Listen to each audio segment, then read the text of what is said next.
Hello again, everyone. Welcome back to some more Lego building. We have the Minecraft crafting table to build tonight. I haven't gotten too many Minecraft sets. They use a lot of basic parts, and because they're licensed, they tend to be a little bit more expensive. But they do oftentimes have interesting pieces and interesting colors. So, like you can see already, there's dark green, there's some pink, that kind of thing.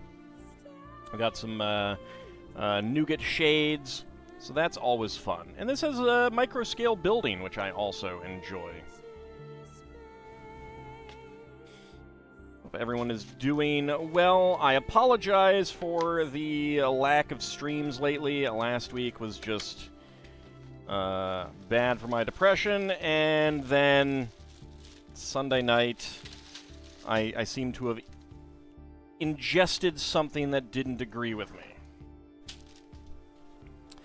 I don't know, maybe it was that night. Kind of angry, you know? I guess it happens. Alright. So, some stickers. Create new world. You are the player. Place all the blocks. Now in 3D and finally complete.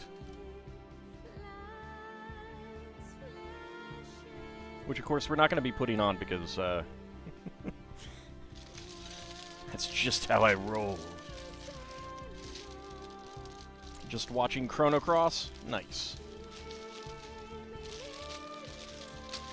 A new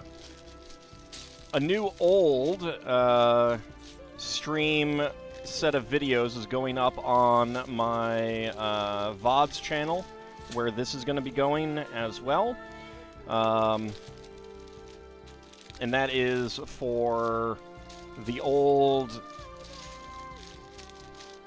Baldur's Gate Enhanced Edition playthrough that I did on stream 8 years ago, I think it was. I think it was 8 years ago. It was a while. It was a little while. Get all these over here. There we go. Howdy, Minor Trader. How's it going? Need to fully cook the knights before you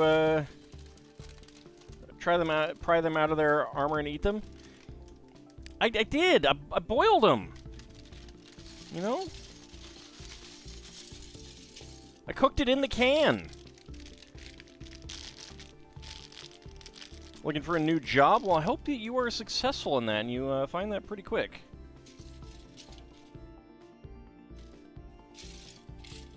I know that pain. I know that pain. Alright, well, let's go ahead and move these over. But yeah, I had a very miserable night. It was not fun. It was not fun at all. As I've said before, though, like, I would much prefer that kind of thing to something like the flu, where you're down for like 2 weeks and just like miserable. I'd rather have like 1 day of misery, even if that misery is far worse.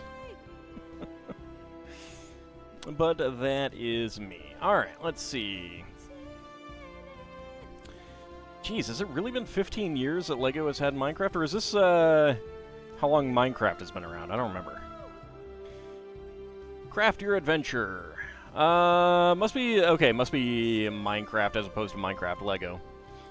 In 2009, the world of Minecraft welcomed its first players to a pixelated play world fueled by creativity and community. Like a creeper, it burst onto the gaming scene unexpectedly and allowed players to mine for ores, build, explore, and embark on epic quests in the ultimate sandbox adventure. As a new player, all you needed to get started was a digital pickaxe and a little imagination. Minor Trader subscribed to Tier 2 for 10 months. Thank you very much. I appreciate that. I don't remember when these things came around and stuff like that. The first version of Minecraft, Classic 0.0.2a, was released to the public in May 2009. That was before I started LPing.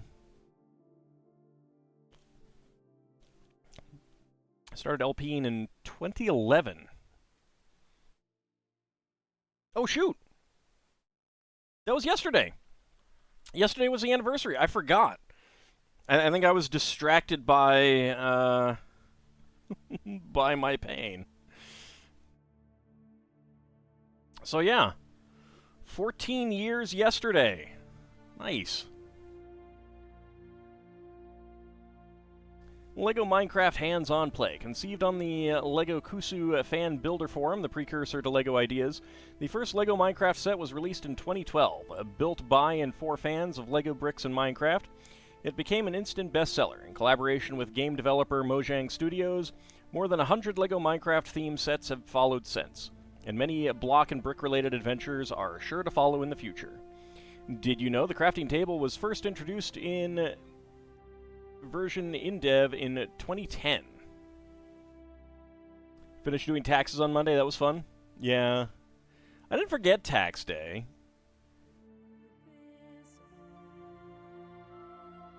I mean, you're assuming that I did my taxes, like, for tax day as opposed to earlier. Or that I didn't have someone else do my taxes for me, kind of thing, you know? Either of those could be the case. Detailed Minecraft worlds. As we celebrate the first 15 years of Minecraft play, we also pay tribute to our first official LEGO Minecraft set. We had a lot of fun exploring a variety of concepts for this model. The crafting table is one of the most iconic utility blocks in the game, and inspired by the micro world. The forest set, we have packed it full of familiar game details. The result is an intricate and versatile combination of beloved characters, structures, and more biomes than in any previous LEGO Minecraft set. Isaac Snyder, LEGO Minecraft model designer. I mean, I did luck out in that the money that I'm getting back from my state is offsetting the money I owe federally, so it's just like a wash. Fun fact, the LEGO version of the crafting table includes references to 12 Minecraft biomes. That's neat. Discover your Minecraft. The microsections are designed to allow rearranging in many combinations within the cube frame, but they also work as individual displays with plenty of details to discover on every side. A map hidden in the base gives you a preview of how this micro-world develops as you build. You can find blocks of every other overworld ore along the way, and you may even recognize the shulker box element repurposed as the swamp hut. Enjoy building! 15 years of Minecraft. Fun fact, the creeper was originally an incorrectly modeled pig. The crafting table. First characters and mobs are introduced with Steve, zombies, skeletons, creepers, endermen, pigs, sheep, and cows. 2009 to 2011. 2011, we meet the first villagers in the official full release of Minecraft. 2012, mobs like bats, zombie villagers, wither skeletons, the wither, and witches and swamp huts made their debut in the Pretty Scary update. 2013, the birch forest and 10 other new biomes were introduced in the game, along with new fish and flowers. 2014, Alex is introduced in the Bountiful update as the first model to use narrow arms. 2021, the Caves and Cliffs update included new biomes like Lush and Dripstone Caves, Amethyst Geodes and Copper, plus new mobs like axolotls, glow squids, and goats. There's a big jump between 2014 and 2021 there. 2022, the Wild update took us into the deep, dark, and mangrove swamp biomes, and introduced new mobs like allays, frogs, tadpoles, and wardens. 2023, a peaceful new Cherry Grove biome with bamboo wood, new mobs like camels, and the fan-favorite sniffers were introduced in the Trails and Tales update. Alright, let's go ahead and put this aside, because we're apparently not starting with that.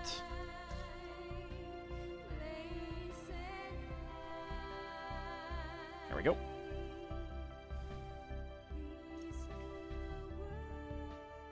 Pair of orange 1x2 tiles.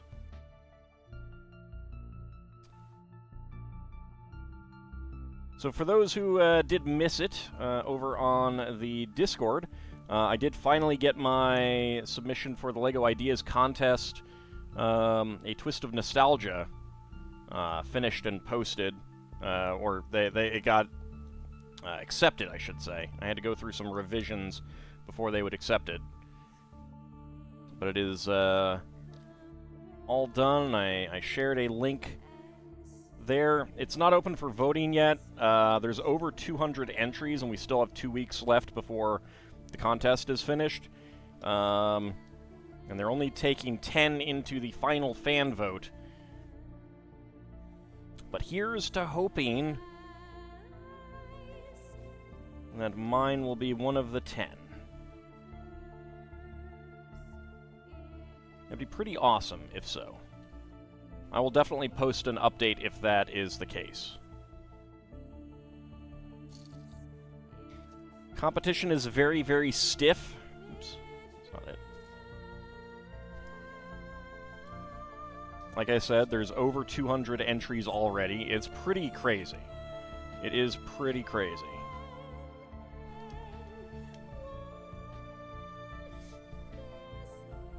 There's a dark gray 2x4.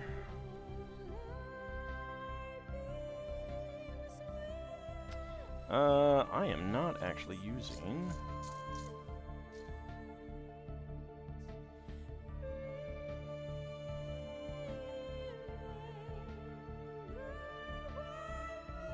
I need a longer one. There does not appear to be a longer one. Did I do something wrong?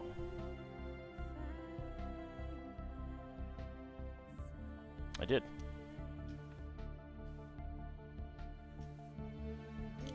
Oops.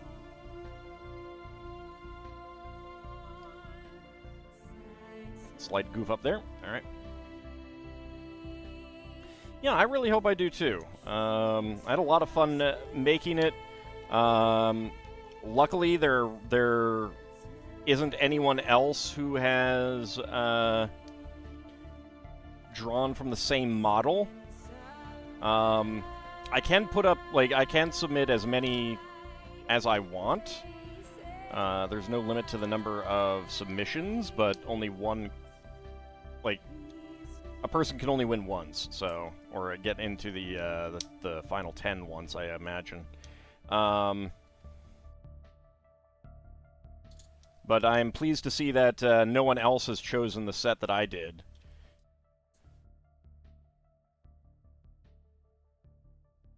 And there's a few other sets that I'd been thinking about that I've seen, 4 or 5 versions of, so...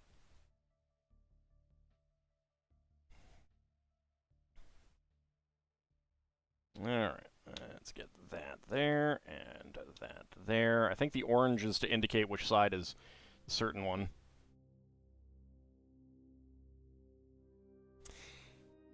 That's not possible. It'd be cool, though. I'd have to make 10, though.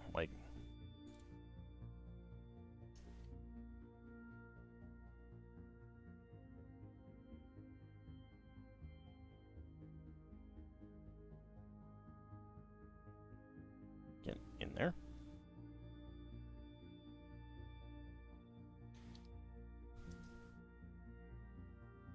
Also enjoying Lufia 2? Excellent, I'm glad. I've been having fun playing it.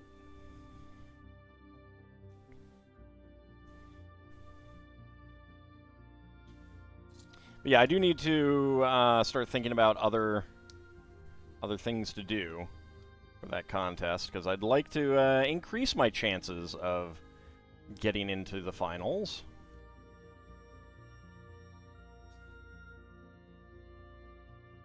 I don't really know what they're looking for, so that limits my own ideas on what to do. It's one of your favorite games in the series? I don't know anything about the later ones other than, I think the one for the 3DS has the same characters as Lufia 2, but completely, jettisons the time frame, and I was like, yeah, I don't know that I will care about that one. I do actually own the Game Boy Color, or I did. I think I gave it away.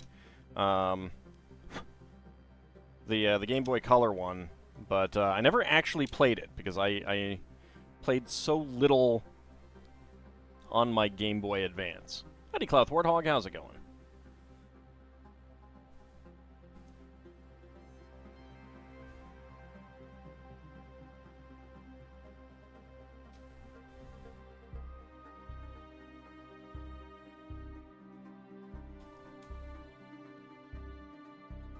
Yeah, when I got my Game Boy Advance, it was like, finally, I got my Game Boy Advance, and then I was like, you know what? Maybe it's actually a good thing that I never had a Game Boy, because I wouldn't have used it very much, because I ended up not using that. Same thing with the DS that I eventually got as well. It was like, you know, I just don't play mobile that often, or handheld. I don't play mobile that much either.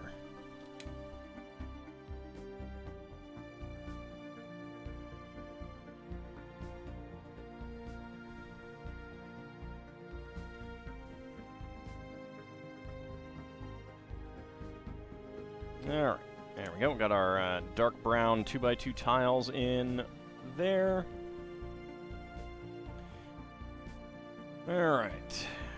Blue 6x6. Dark gray 4x8s.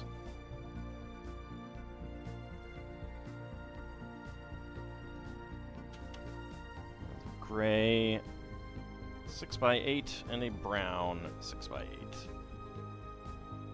There we go. Yeah, not really my thing.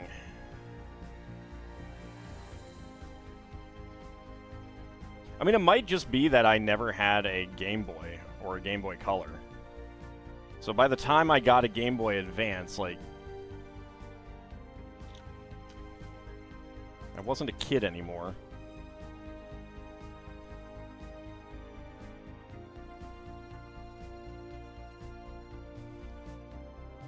And I just got used to not playing on handheld devices.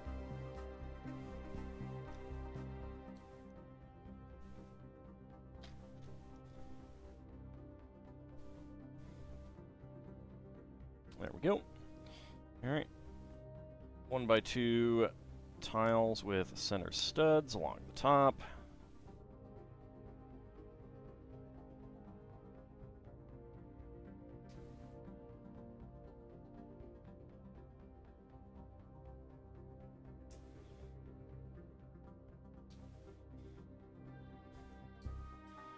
There we go. Red 2L axles.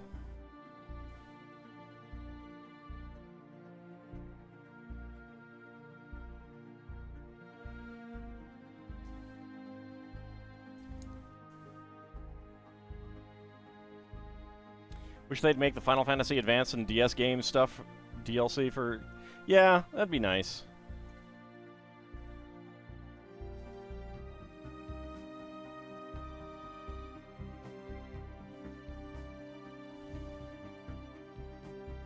There is a disturbing amount of not doing enough when it comes to remakes and remasters and re-releases and stuff like that. Alright, so all of these get different stickers on them. I'm not actually going to put them on.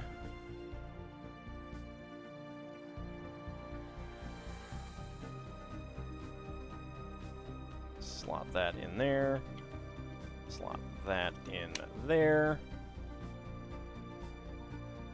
I mean, I don't see it as exactly the minimum, but it is not enough.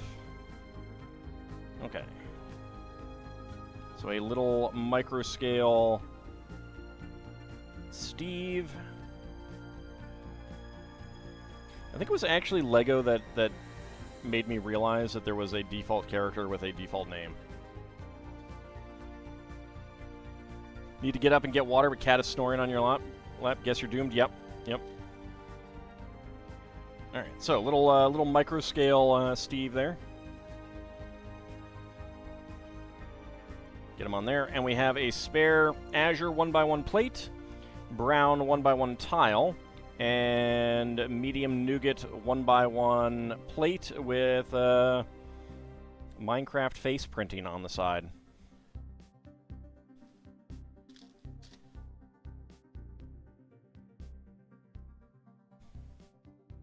Alright, so I think this is going to be used for the top, so let's move that to the side. Bag number 2.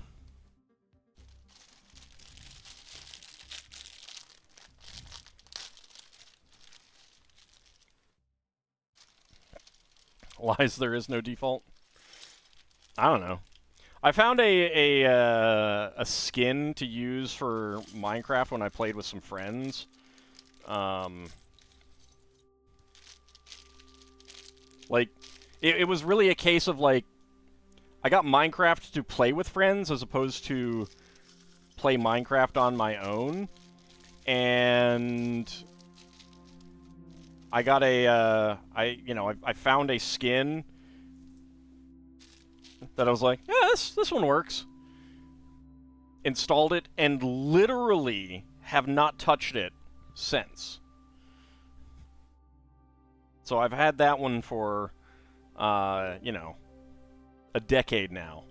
And I forget that it looks like anything else.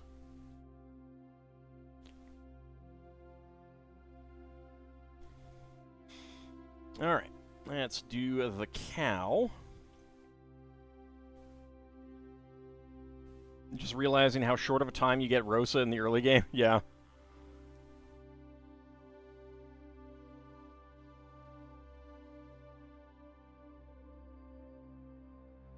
Okay.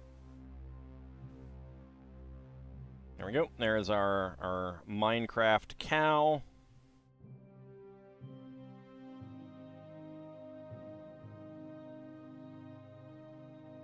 Get that on there.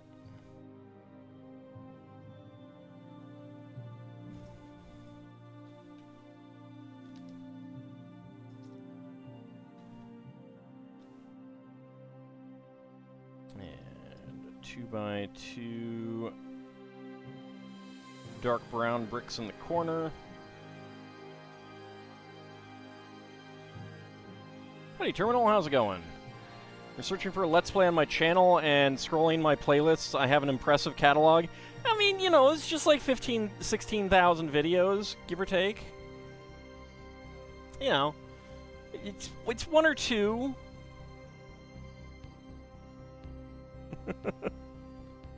Thank you, I do appreciate it. Yes, I have recorded a lot of stuff over the years. I really, really have. It feels good when I think about it. And then, wow. Didn't even notice that in there.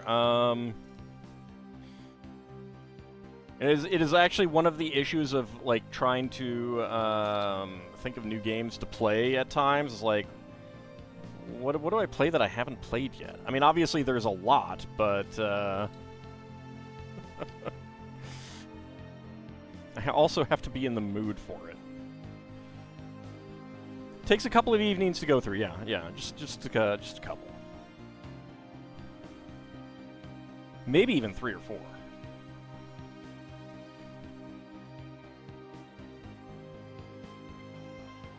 Lurker in the Darkness, 500 bits. Thank you very much. Thank you for inspiring you to pick up Lego building again. Awesome. I'm glad to hear it. You're very welcome. It is a passion of mine that I am happy to share with others. And if you do happen to build your own things, do join my Discord and share what you create. I'm always happy to see what other people make.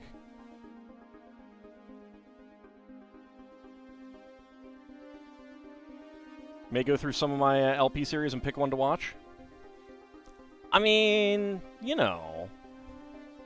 I would recommend it.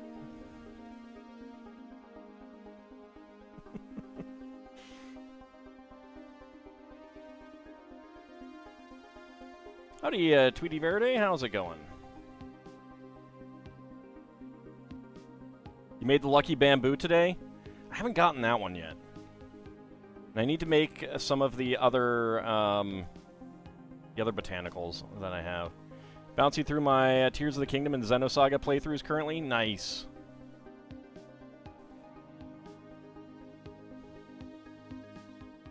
Yeah, I'd love for them to do a remaster of Xenosaga. Really would. Howdy, Chemifox. How's it going?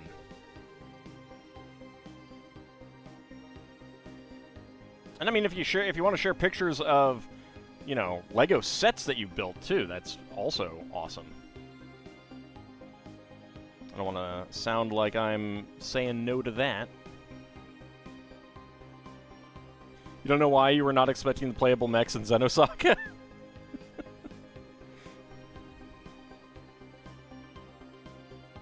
Thoughts on the new Hyrule? I honestly do not pay much attention to new games. So I didn't even know that there was one that was announced. Doing okay? Just sleepy and tired? Well, I hope that you get some rest. I know that feeling from Monday. Well, I figured you were playing Crusader Kings too.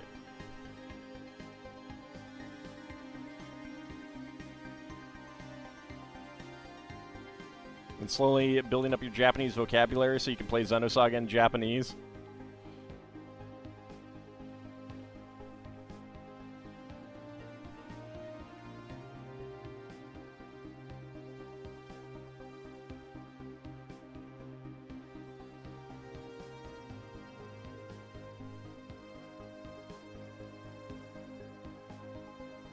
Your feelings hurt? Oh, I'm sorry to hear that.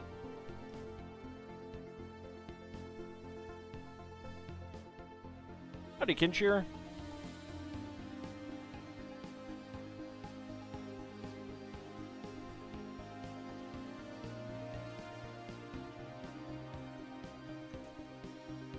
Yeah, I mean, I haven't played any of those. I haven't even played the Gundam ones. It's a style of gameplay that I don't... Like, it just doesn't grab me. It's not something that particularly interests me.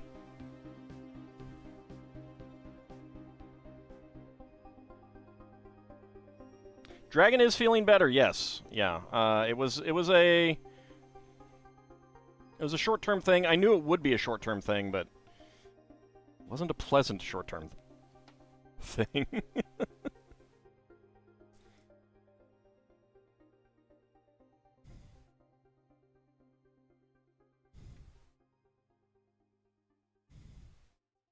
I mean, honestly, like, there's so many old games that I want to play that unless there's a new game that really, really grabs me, I just generally, like, it kind of just doesn't even enter my mind, to be honest. Not in a bad way, it just... I don't really even pay attention.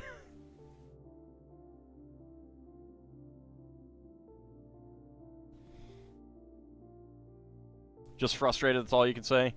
Yeah, I get that. There's a lot going on that can be frustrating these days.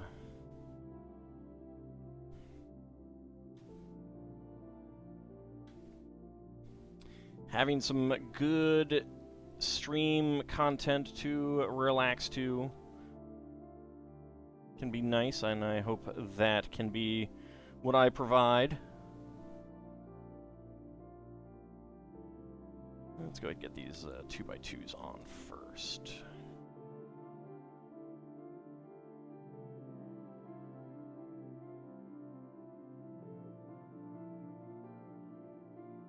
Tried a handful. Only Warriors adjacent game that pulled you in was Fate Samurai Remnant. I mean, I might try them eventually, like the Gundam ones and the Dragon Quest ones, kind of thing. I don't know. It's just...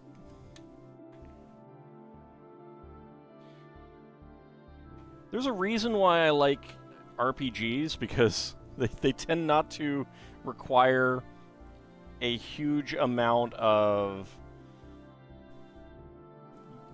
precision gameplay to succeed. Yeah, the Dragon Quest Heroes, I think, aren't those? I think those are the same kind of thing. I could be wrong. I don't know these things. Hey, no need to apologize.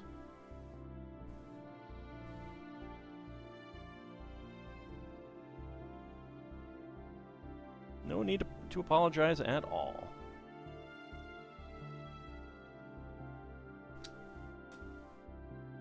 Alright, let's get these tiles in.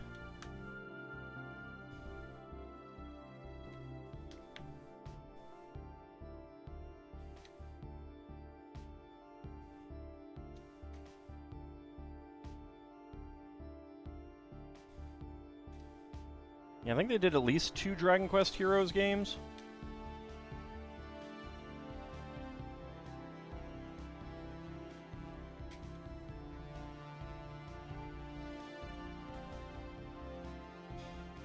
Alright, there we go.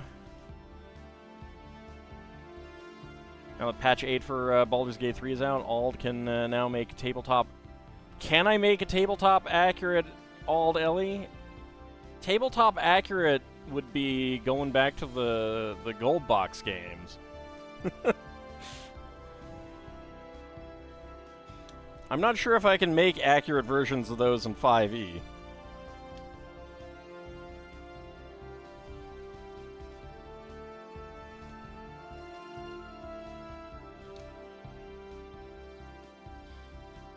Alright, let's see. So this is regular green, not bright green.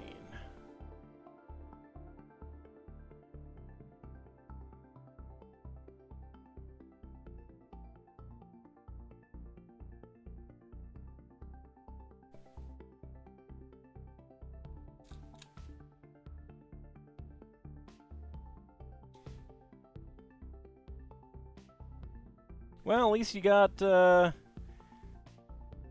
Box or limited first edition. Yes, yeah. Live in Alabama, but you had no family friends here. I'm sorry to hear that. Well, something to relax and enjoy can help, I hope.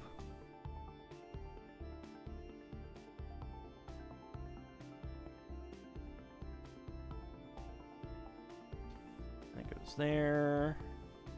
This goes there, and this one goes right there. There we go.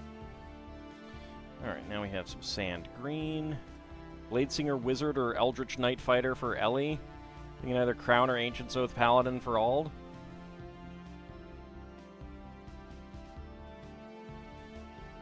I mean, what Ald and Ellie end up being? Well, it's actually not Ellie. It's Almondretta.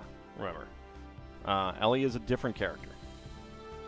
But what they end up being depends entirely on the game system. So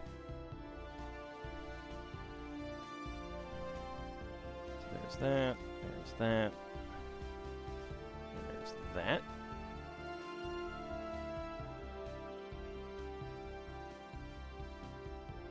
Her name starts with an L, therefore Ellie. But Elmondretta shortens to Min. Elohim shortens to Ellie. I know I've used both of them before, but they're different.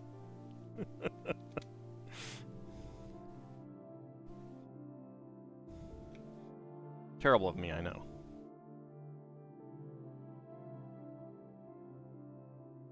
Ellie is Elohim Van Houten from Xenogears.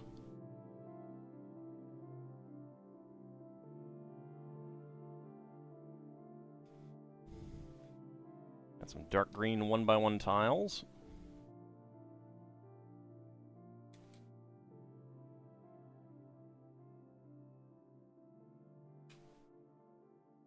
Got some pink 1x1 tiles.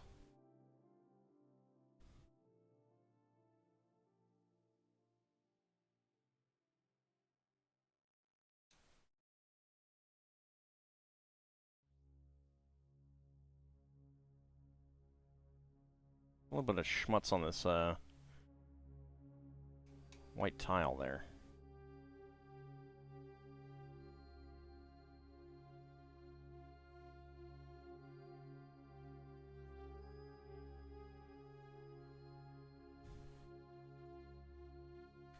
Okay, almost done with the tile work. Alright, so remaining tiles, white 1x1s.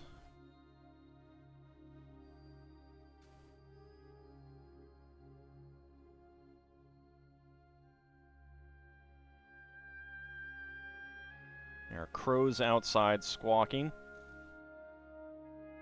I can hear them. Might not be around for minifigs. That's okay.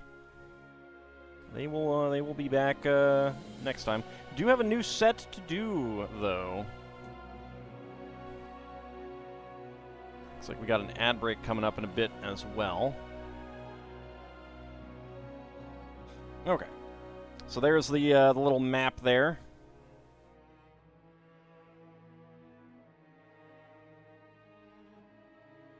Yep, I got it. All right.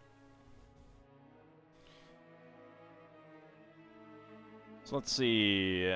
Brown 1x1 tile with cow print. Dark brown 1x1 plate. Medium nougat 1x1 plate, and 1x1 tiles in. Wait, is that bright green?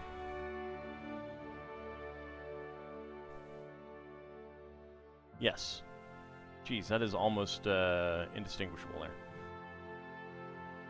And plain 1x1 tiles in dark green, bright green, blue, white, and pink. Those are our spare parts. Oh, and a black Technic pen, friction pen. Okay. Bag number 3.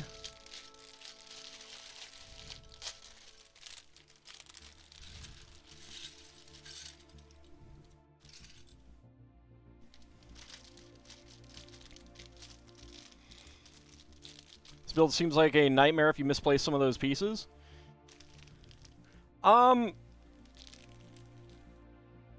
That's one of the reasons why they give you extras.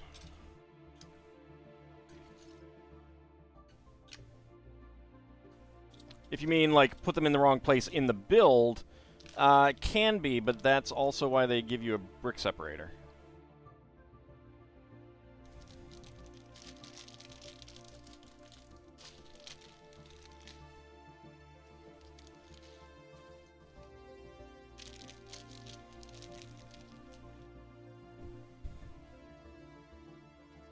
Alright, let's see. Starting out with a... Oh Lord, I need to find the one that's printed.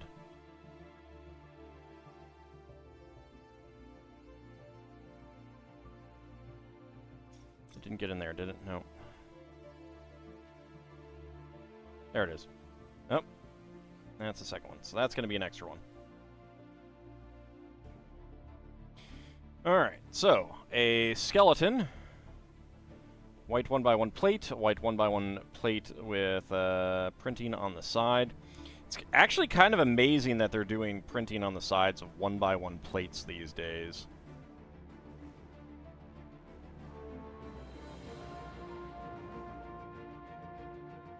There we go. There's our skeleton. Get him right on there.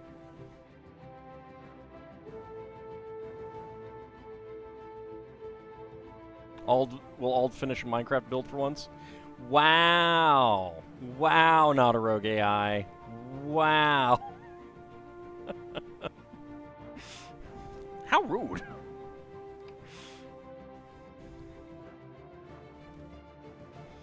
So many unfinished castles. Well, there's no iron golems to murder me here. Or creepers.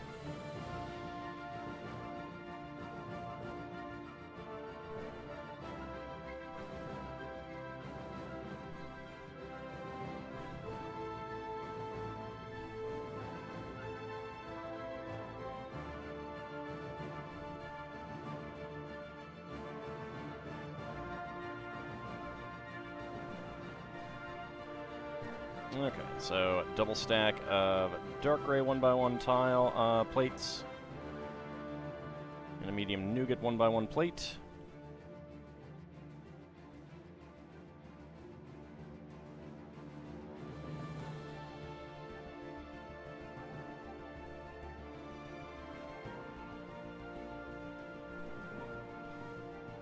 Well, I remember how that one ended. I think it was that one where he like came out of a mine. It was dark. He hopped up on his horse, opened up his didn't notice the creeper coming up right next to him, opened up his inventory, and boom.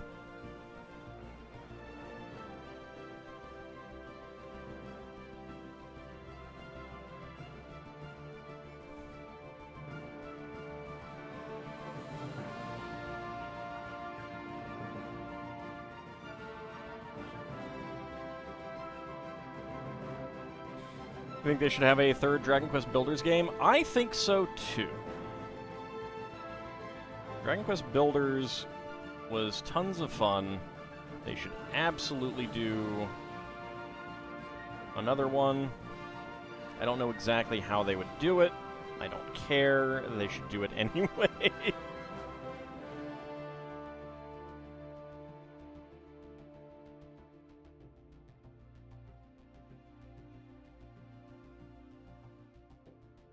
No, Kiko's first Minecraft LP, he spawned in the ground. Let's don't forget that one. That is the most important one. I mean, they all kind of have bare bones plot.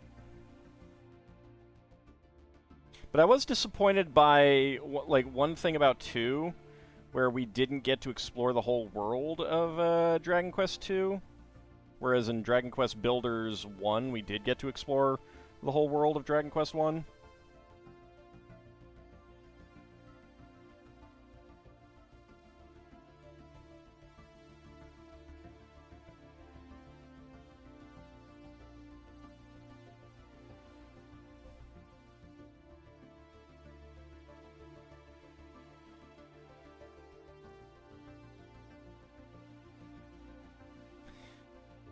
Alright.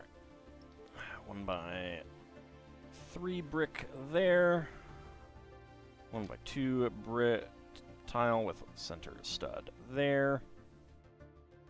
Were the Builders games successful? Well, the first one was obviously successful enough for them to make a second one.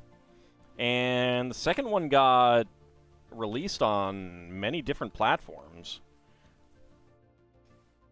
So I would think so, but it's not like they really... Well, I don't know if they release numbers. Actually, they probably do.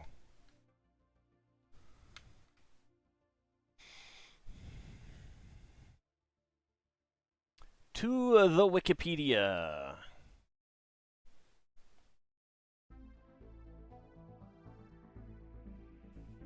Let's see.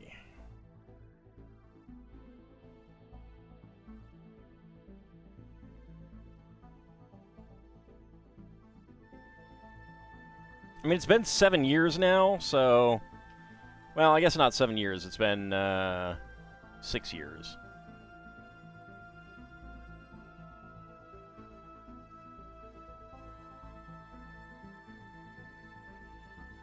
Let's see. It won the Japan Game Awards for Excellence. Nominated in 2019 Golden Joystick Awards, 23rd Annual DICE Awards. Metacritic was 86 out of 100, 85 out of 100, 85 out of 100, 37 out of 40 in Famitsu. Sold 1.1 million copies worldwide by August 2019. It seems pretty successful to me. That seems pretty successful to me.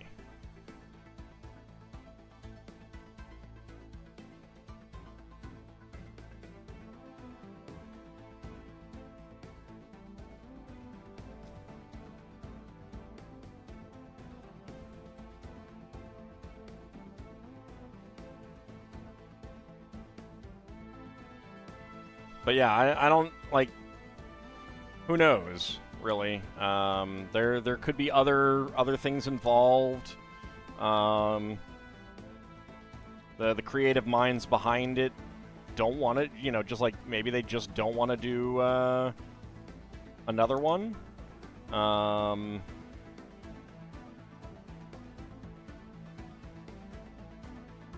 A third one might be in the works, yeah, but I think they would have announced it by now unless they've just recently started.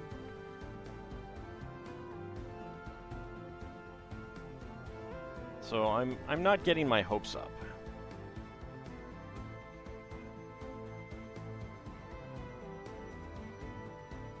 Like, Dragon Quest Builders 2 did come out 2 years after Dragon Quest Builders 1.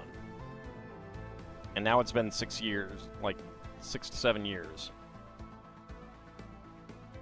That does not instill confidence. Obviously, like, they still own the property and everything like that. There is plenty of opportunity to make one again later. There's plenty of things that have had, you know, even longer cycles.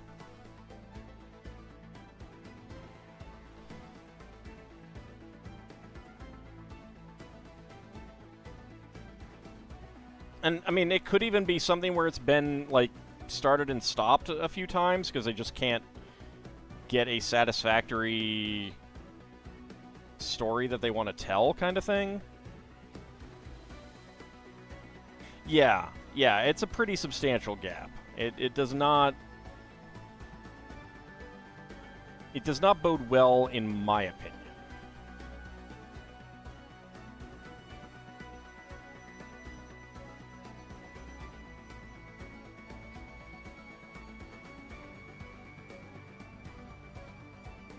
They might be busy with other stuff. I mean, it would depend on what that team was working on.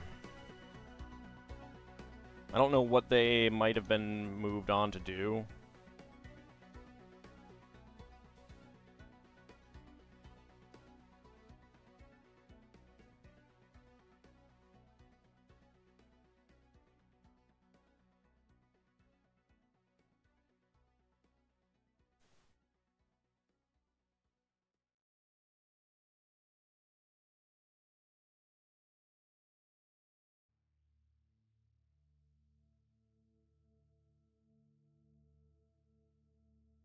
But I mean, yeah, I mean the team might have been moved to work on Dragon Quest 12 or something. I don't know. Maybe when that's done, then they will go back to it. Who knows? Yeah, they could have been like, let's not push our luck, but that doesn't sound like Square Enix.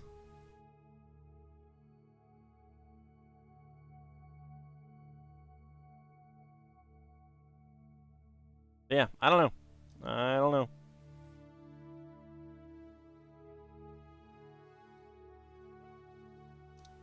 I mean, again, like, I could definitely see a thing where the people involved only want, like, who actually make it, only want to make it if they can think of something interesting to do with the concept of Dragon Quest Builders.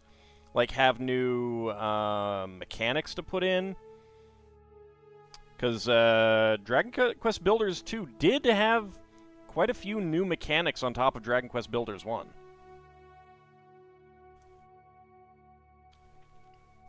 And the story was different. It wasn't just the same thing over again.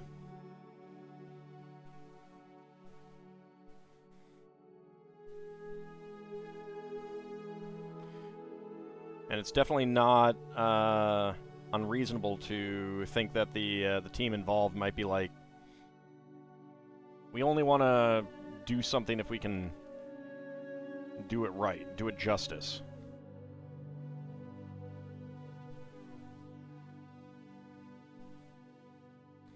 After doing some research, it seems that it was developed by Creative Studio 3, which also works on FF14 and made 16. Yeah, okay, that makes sense. But at the same time, like, the engine is done. Like, you kind of only need to tweak it. That could be farmed out, but they might not trust another company to do that, you know?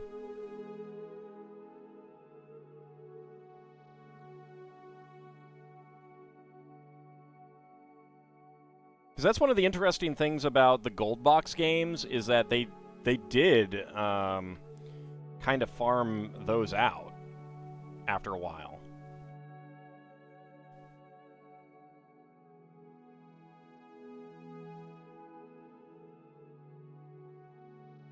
16 is pretty recent. Possible we see another Dragon Quest Builders. Yeah, I mean, it depends on what the team is working on now. I keep forgetting that 16 came out. Honestly, like, that's kind of sad. I think we had this conversation the other day. Very similarly.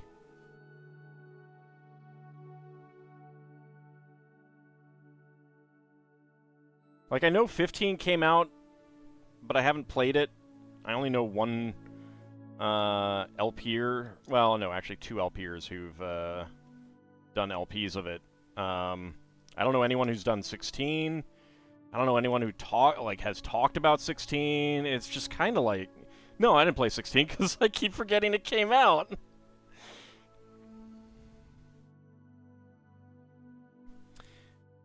And an ad is going to be starting very shortly as well. Still laughing as you read comments on some of the Chrono Cross LP, as you keep seeing that one commenter say, oh yeah. Your interest in 16 dropped off a cliff when they made it a full action game instead of an RPG? Yeah. Same here.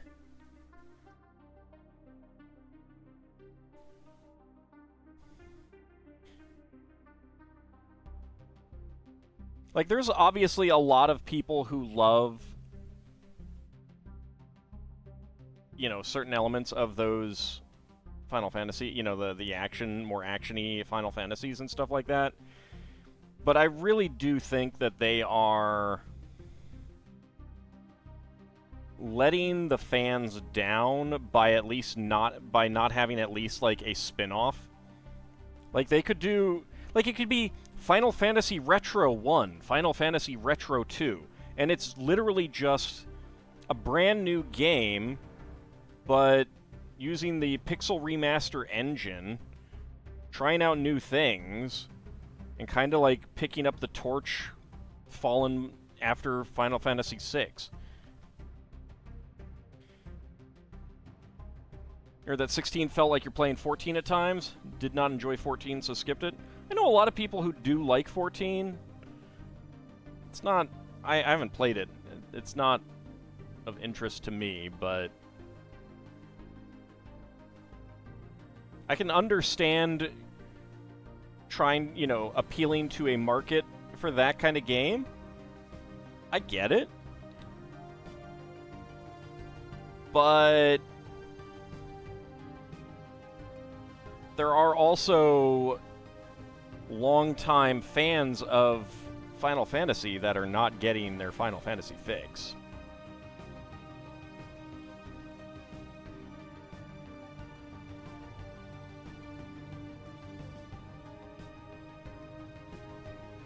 If you want to play Devil May Cry, you'll go play Devil May Cry, not a Final Fantasy game. Yeah, I mean, that's also part of it. Oops.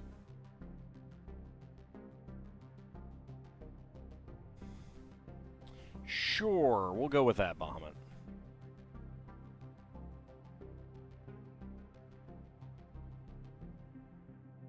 I mean, like, there was a... what, like Final Fantasy Origins Stranger in Paradise or something like that. Mysterious JG played it. I have not finished watching the LP. It did not look like something that I would want to play, and I didn't care for the storyline. It seemed kind of cheaply made. But you know, if there's an audience for that, I'm perfectly fine with them making games like that, but kind of ignoring the audience that the originals have is really frustrating.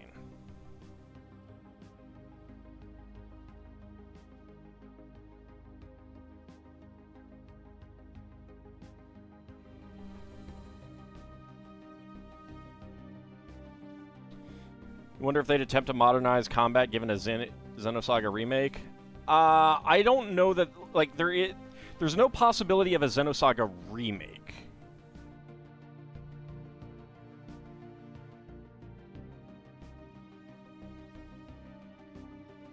in part because Xenosaga was a remake of Xenogears. The only possibility is an HD remaster.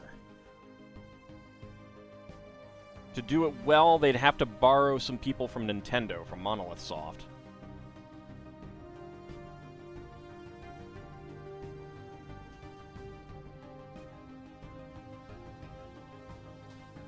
I would assume that if they did anything, they would just upgrade the textures and models and everything like that, and that's about it. And honestly, that's all I'd really want. And of course, you know, the standard UI tweaks and things like that. That's normal.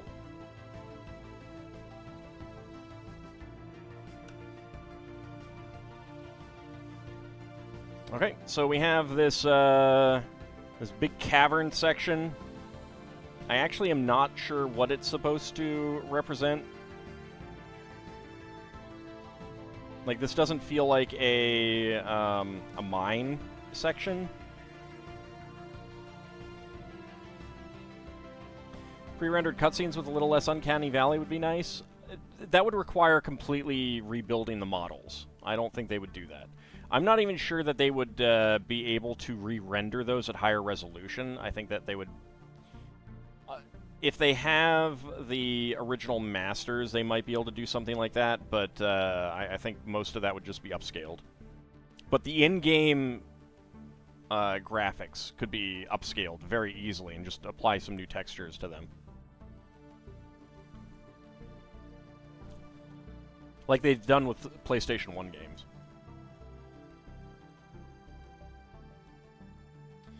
Alright, that goes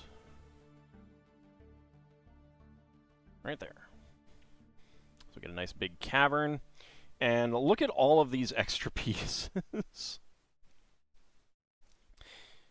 Alright, 1x1 plates in dark gray, white, black, trans blue, and bright green.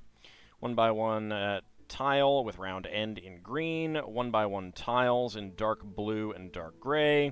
1x1 quarter cylinder tile in gray. 1x1 tile slope in trans blue. 1x1 cylinder plate in beige. 1x1 cylinder tile in teal. And 1x1 plate flowers in bright green and bright orange. And finally, a white 1x1 plate with skeleton face printing on the side.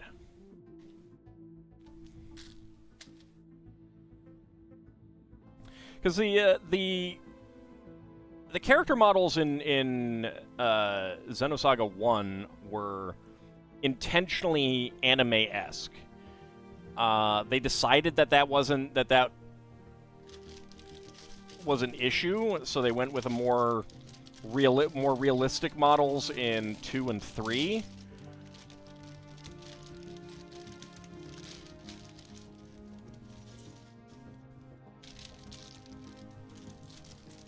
But you'd have to completely rebuild all those things and re-render all of that stuff if you were going to do anything with the FMVs. And I don't know that any of those remasters have done that at all. Like, that's expensive, and a lot of times they didn't keep that stuff. Probably more likely to keep that from the PlayStation 2 era rather than the PlayStation 1 era, but...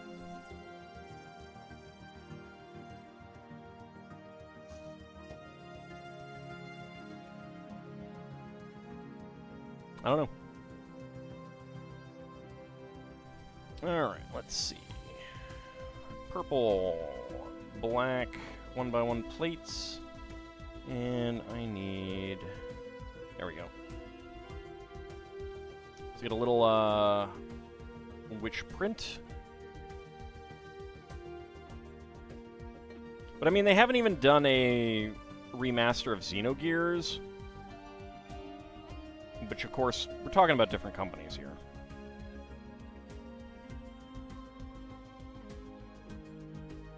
So, I don't know. I don't know that either Bandai Namco or Square are going to do remasters of any of that stuff.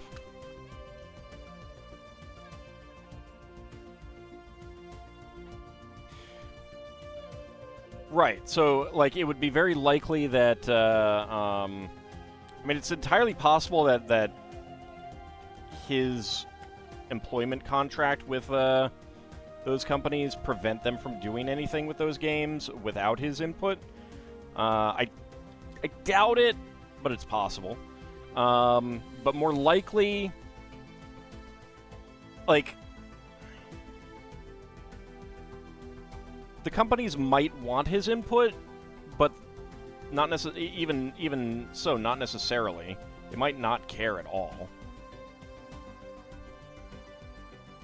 But they do have to see that there's profit in it, and they may not see that there's profit in it. Who knows?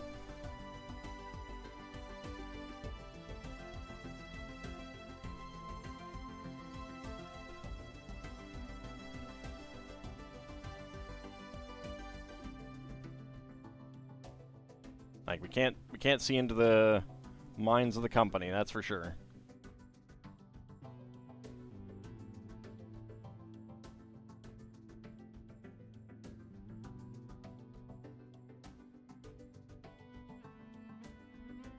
I mean, I don't know what Takahashi's working on right now, so...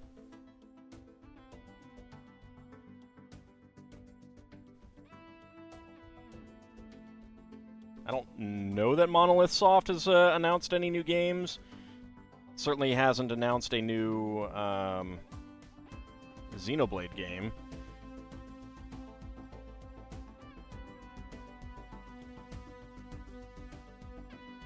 But as I also have said, I don't pay that much attention.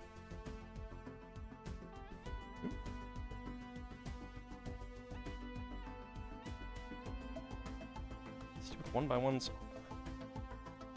Slight twist, there we go.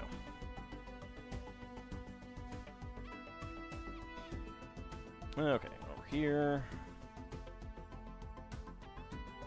1x6.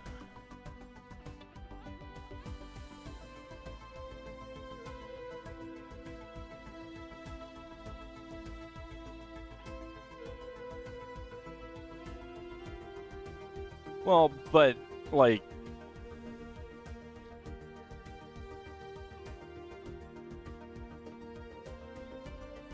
his hands wouldn't be full if they're not working on something new. That's what I'm getting at. Alright, let's get that there, that there.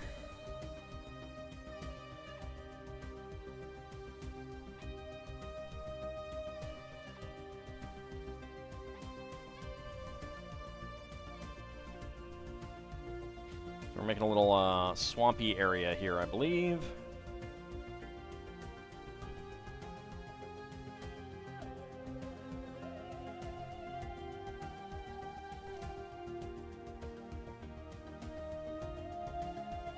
And I mean, I have no idea how involved he would have been in Xenoblade X remaster kind of thing. Howdy, Shield of Hope, how's it going?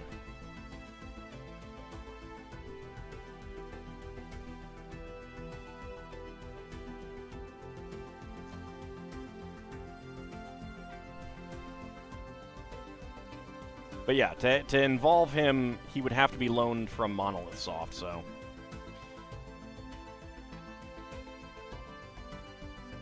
That's fair. I haven't seen enough to know what the remastered, what the additional content is. So there is that. Am I getting the Jango Fett set ship? I don't have a plan to, but I could definitely make that an upcoming goal. I have been thinking about putting up a throne wish list that would allow, like, direct, like, rather than just the goals, it could, you know, that could be another way of getting specific things, because that has, like, fan funding options for stuff. And that could be a way to also get some of these LEGO sets into the stream.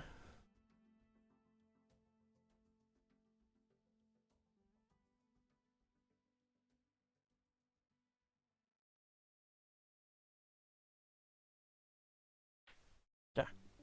Stop falling.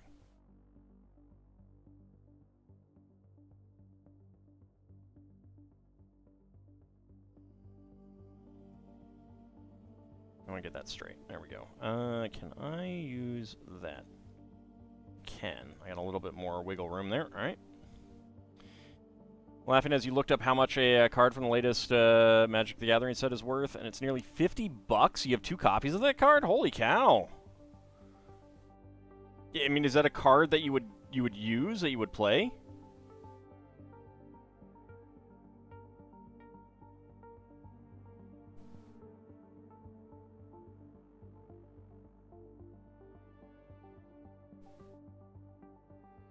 Nope, you don't want to use it? Yeah, sell that!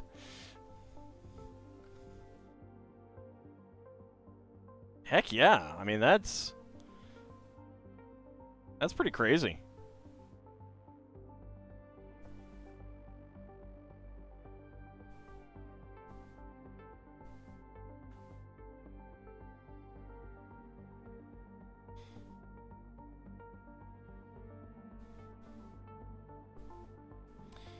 Dark green 1x2 with center stud.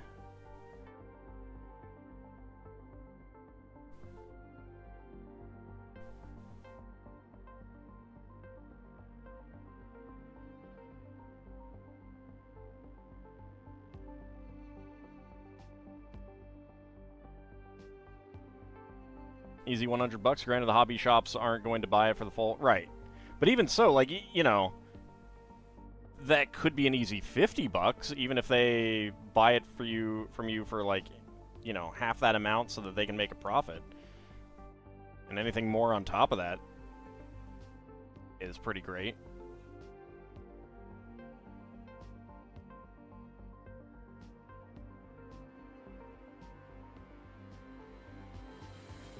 Alright, make a couple swampy trees.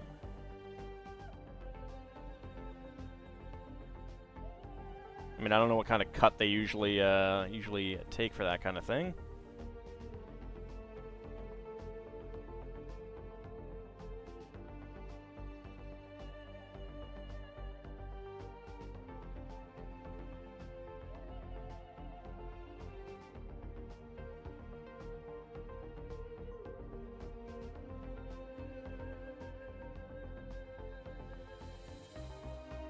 I should find a card shop around here that purchases Magic cards. See what they'll give me for some of my stuff. Let's see, we are going right there. Yep, there we go.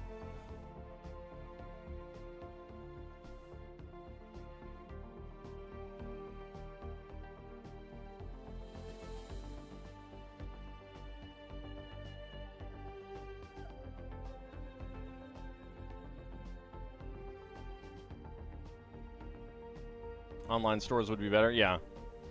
But there's always that element of taking it to the card shop gets it gone and the money in your pocket faster. So it's a trade-off. You're basically, you can kind of see it as paying a fee to have someone else sell it for you.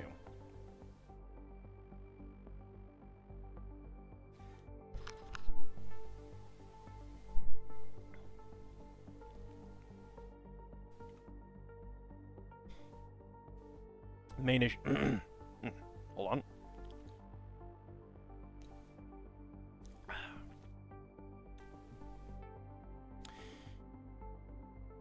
Main issue is one of the shops is having some issues. The other shop doesn't like buying cards from current sets. Nope. Online sale might be the way to go in that case.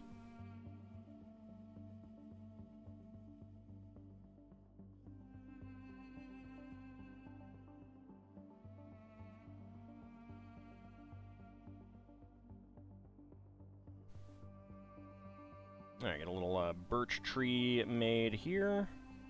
Not that.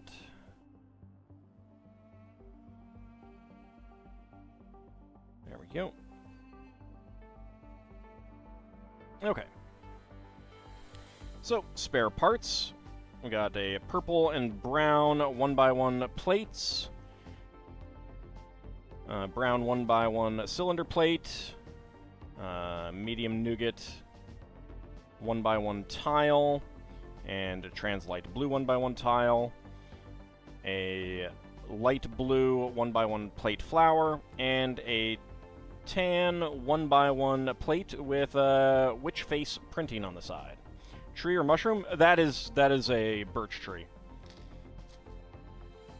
It would either be red for one of the red mushrooms, or it would be a flat, like, cylinder for the brown mushrooms. The fact that it's green there means that it's a birch tree.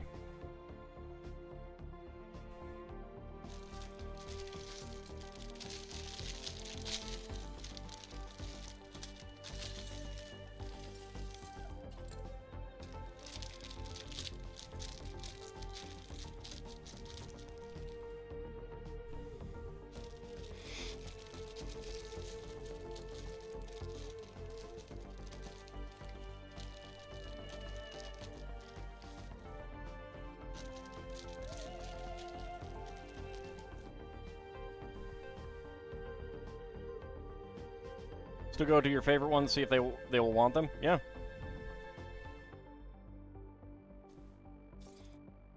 Okay. So, green 1x1 brick with creeper printing on the side. There we go. Still looks like a green mushroom. I mean, it can look like a green mushroom, but it's supposed to be a birch tree.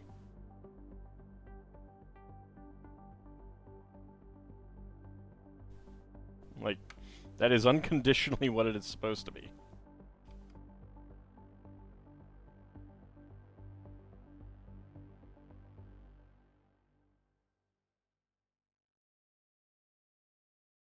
There we go. Alright, on this side...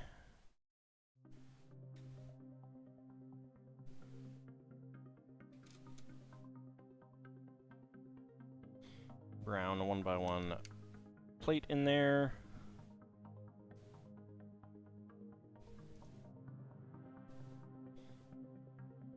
By one top clip. Gives all a spruce tip soda. I'd try it. I have never had anything like that before in my life, so I have no idea what that would taste like. I mean, I guess I have had birch bark soda. Not just like birch beer, but I don't remember the birch bark soda. But I have had it. Tastes like spruce. Well, I have not... I also have not eaten a spruce tree before, so I don't know what a spruce tree tastes like. Not... You know, shocking, I know. I'm not a big connoisseur of conifers. Or the tastes of conifers, I should say. Howdy up, Cody. How's it going?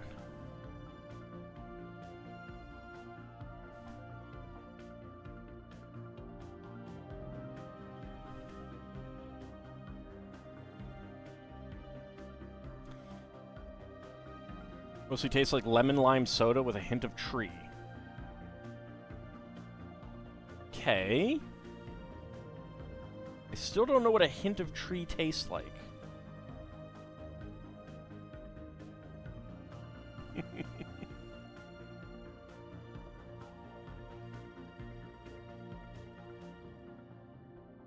No, I'm not a sap.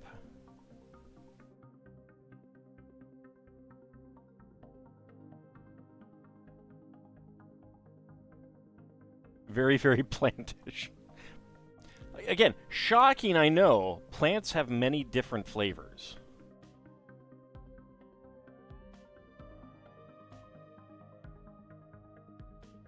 I'll go ahead and make an oak tree here.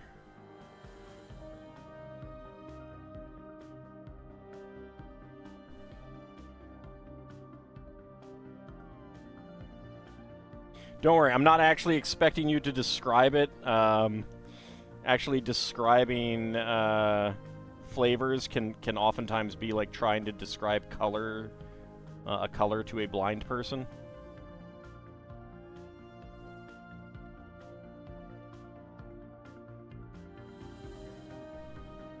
There we go. Get our oak right there.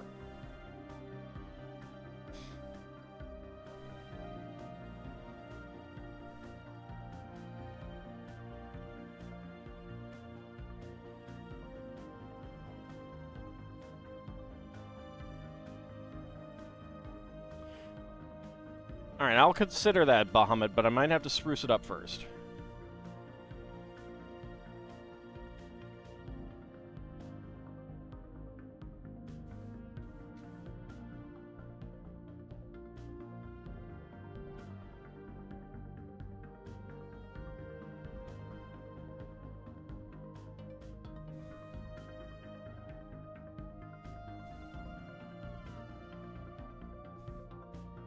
A little bit of water coming down into what I think is supposed to be the ocean right here.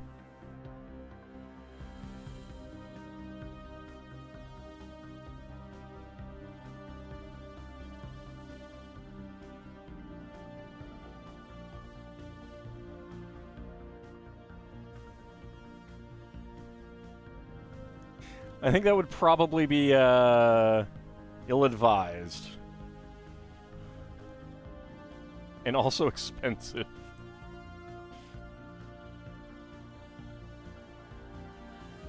I mean, I have gotten beverages in the mail before. There was a time when,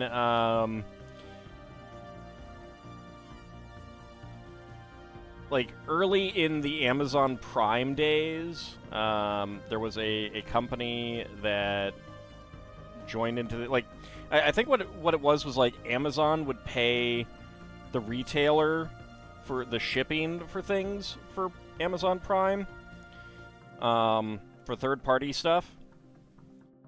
And there was a company that had various flavors, but specifically strawberry Calpico. Why ill-advised? Well, it would kind of probably get really shaken up in the process. Strawberry Calpico is a strawberry-flavored, non-carbonated soft drink from Japan. It is very, very delicious if you ever get a chance to try some and you like strawberry-flavored stuff. Highly recommend it. I think it might be milk-based, but I'm not sure. It is certainly, like, milky in color. Yes, it is. It is basically flavored Calpis.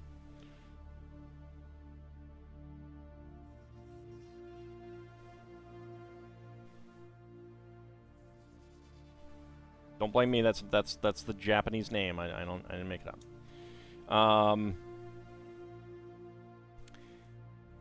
Think you see them in stores? Maybe. Yeah, try some sometime. If you like strawberry flavored stuff, I think it's very, very good. But anyway, so I used to get it shipped for free, for pretty cheap, through Amazon Prime. And I think the way it worked was that you'd order it and from this third-party retailer, and Amazon would cover the shipping and like reimburse the seller. That was to, you know, their way of getting people into the program and everything like that, and getting people to sign up for Amazon Prime. I think they stopped that after a while because I was getting like 2 dozen like 12-ounce bottles or liter bottles or something like that of beverage. It's really heavy. Shipped for free. Very frequently. It was awesome while it lasted, and I totally understood when it was no longer eligible for Amazon Prime.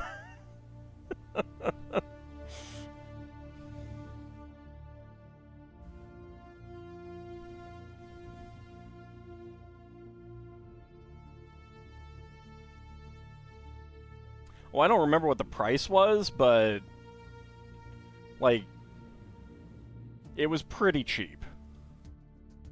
It was pretty cheap.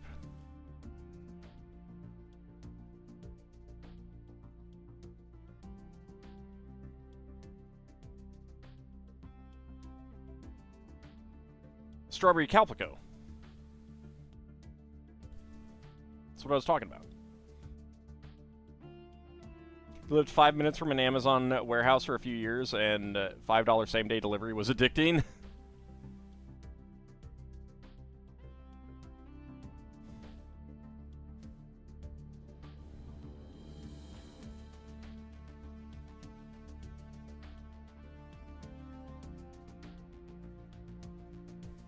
I mean, I really don't remember what the price ended up being, but it was a steal. It really was a steal. Like, I'd imagine wholesale prices, but no shipping costs.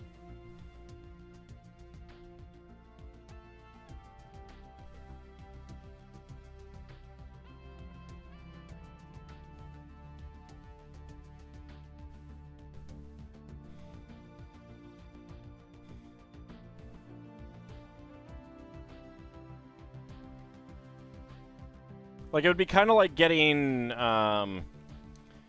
16-ounce bottles of soda for free shipping for, like,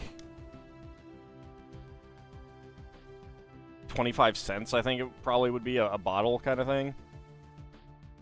Like, it was super cheap.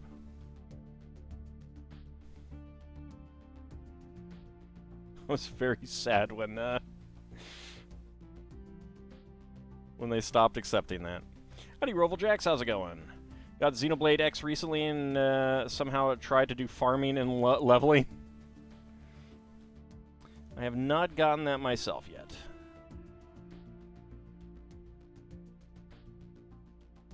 I decided after Xenoblade 2 to take a bit of a break.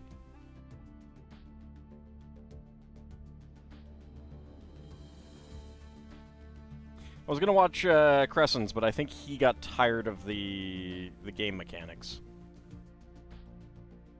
You don't think I would enjoy X? It has even more farming. It does have even more farming, but it doesn't have the gacha stuff. And so here's part of it. If the farming is like done in furtherance of getting to the end of the game, my brain doesn't mind it as much. Like that was kind of the problem. Like if I had been able to stop and like if I hadn't been streaming the game, I probably could have stopped and just like grinded out for all the stuff that I wanted before beating the game. But I wanted to beat the game because it was, we'd done all the stuff and things like that, so.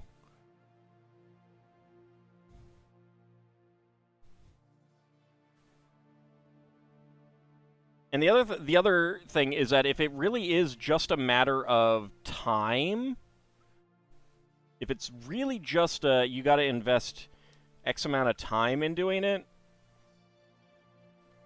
I don't mind it as much when the results are essentially guaranteed. I want trans red here.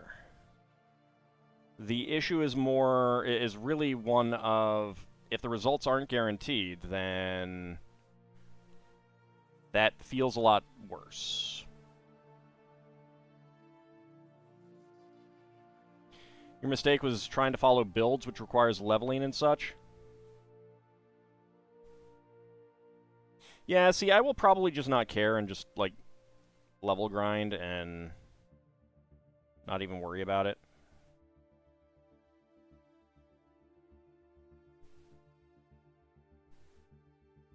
Also, I think I will probably set it to easy.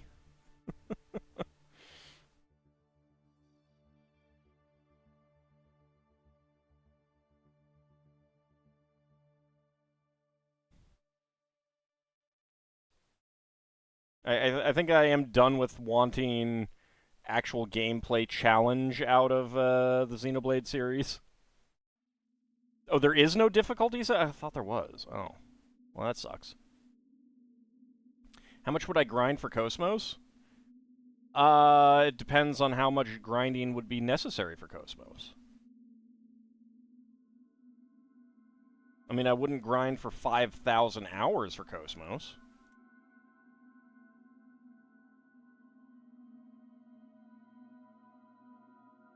Yeah, I'm not a huge fan of adhering to meta either. I don't mind it in some cases when it's more of just like, oh yeah, getting to make sure that your mage can cast Fireball. That's pretty necessary to get through these parts. Okay, that's fine. That's the kind of meta that I can deal with. If it's also, oh yeah, just focus on this one, skill tree, and you'll eventually get the cool stuff. Yeah, all right, that's fine. I can do that. If it's like, now you gotta do all of these 5 billion steps in this proper order to get the thing that you want, and then you'll be super duper ultra uber powered. I don't know about that. Maybe not so much. After a few deaths, you can turn down the difficulty for a mission. At this point, Ald might as well play Xenosaga for Cosmos. Well, I have done that, and I'm only going back to Xenosaga if they do a remaster. Well, I shouldn't say that, because there might always be an element of, you know what, I just want to play this again. Maybe I'll stream it. But more than likely, I will only go back to Xenosaga if there's a remaster. And I will absolutely go back to Xenosaga if there is a remaster.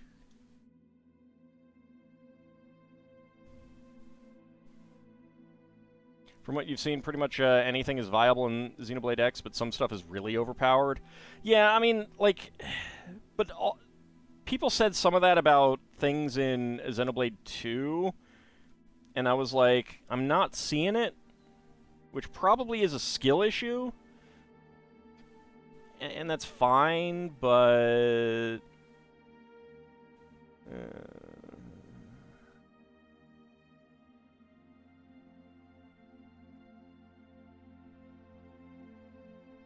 Speaking of meta, you don't like Lala and you went through the story with her? Well, I don't know who that is, so... Unless you mean Lala soon. Which I don't think so. I don't think that's what you mean.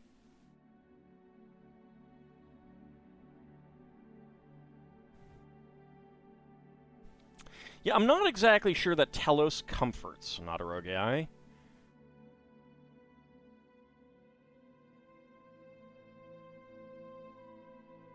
don't think that's a skill she possesses. Cosmos' personality is surprising you in your Xenosaga playthrough?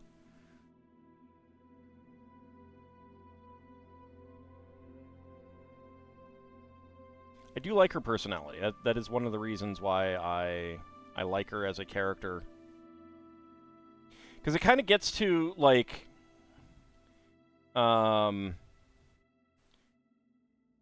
Spock in Star Trek is supposedly emotionless, but he's not actually.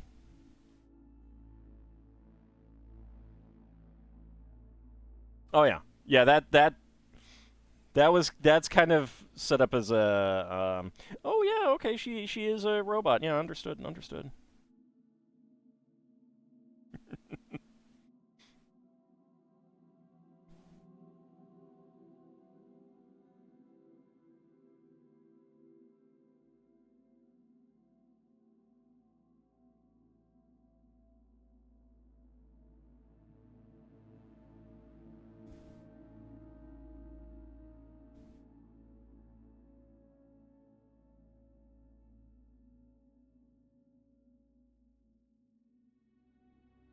Well, he's also half human.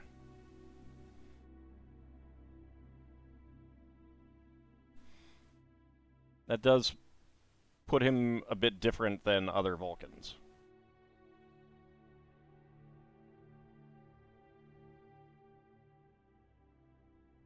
You're only up to the part where the cyborg is saving the pink-haired girl, though. Ziggy and Momo. Ziggy voiced by Richard Epcar. Going all the way back to the Robotech days for his voice acting work.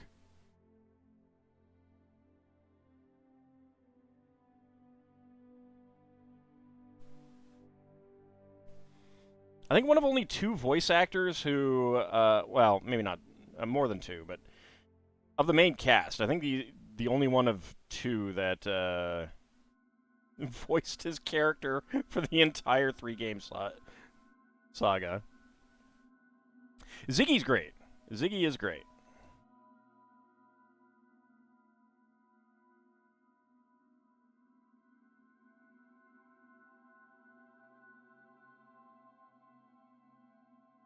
Okay, there we go. Get that right in there. So we got a minecart entrance to the underground cavern area. So that's what we have there. This is the mine, the mine's entrance. The minecart in there. Some rails. There we go. Okay.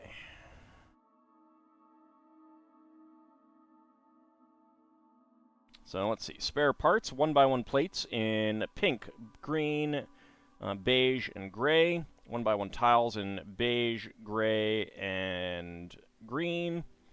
1x1 cylinder plates in dark orange, bright green, medium azure, or light azure, I'm not sure which. Trans red. 1x1 plate flower in dark pink, black, roller skate, and a brown 2L bar with stop.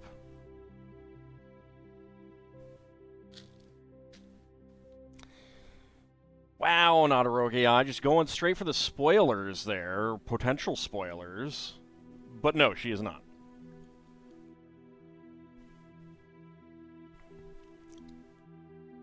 Saying anything more would absolutely be spoilers for Xenosaga 3.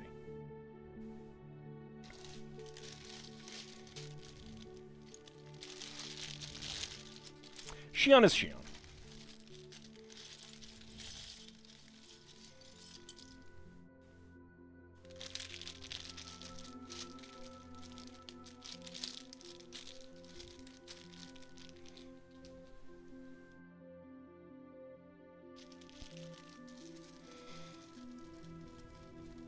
The reason you started my playthroughs is you got a random massive spoiler. Fair enough. Fair enough. Is it a spoiler related to what Nadaroge I said? Figured you should watch before you stumbled on anything else?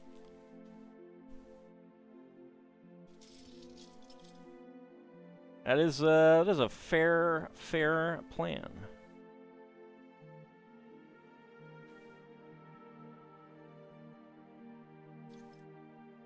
Hey, Mr. Postman, that's cool. Yeah, I'm liking the... I do like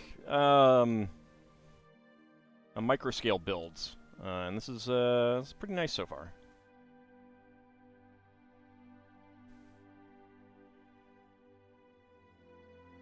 Like, without repeating the spoiler, can you say what it was related to? I guess I should say. Potentially, fair enough. Oops, that's not that.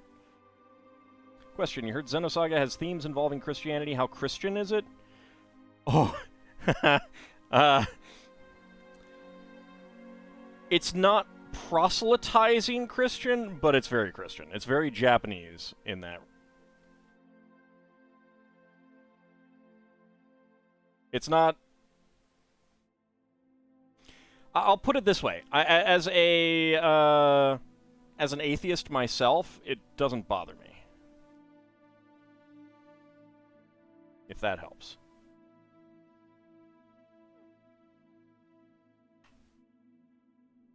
Your son loves building Lego? As is right and proper. Correct, Roval Jacks.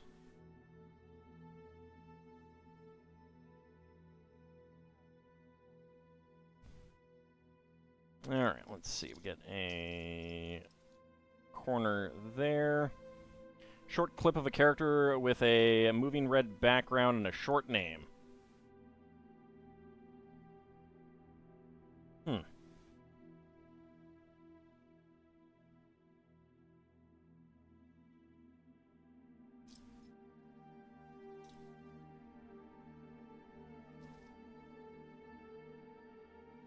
Okay, well, I'm not sure, but that's okay. It has been a while since I have played. But no, I mean, it's a good idea to check it out yourself. Let's see. Yeah, I think that is using the Technic brick there.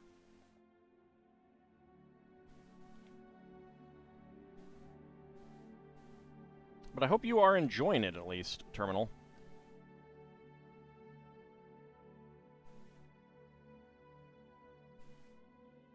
Oh, right, Udu. Yes, okay. No, yeah, I know what the spoiler is then. Yeah, all right.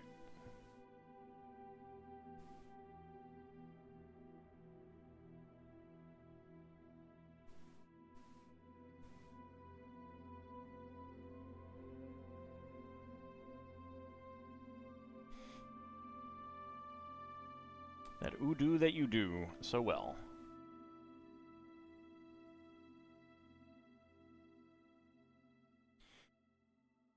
Xenosaga titles borrowed from Nietzsche book titles? Yes.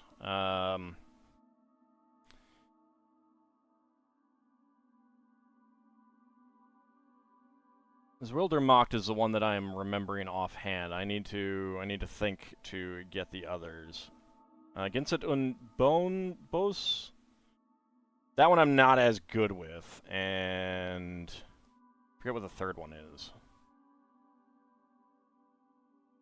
Yeah, so it's also like the games are very like they draw from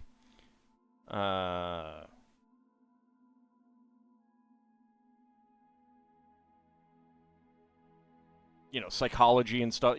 Right, also sprach Zarathustra.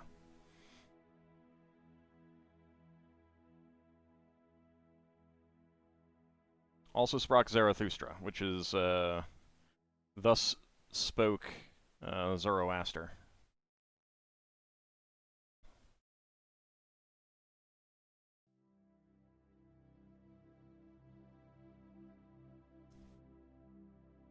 Der Wilsermacht is the will to power, and Genset und Bones, which I'm butchering, I'm sure. I'm not a German speaker. That one I cannot remember what that one is. What it means.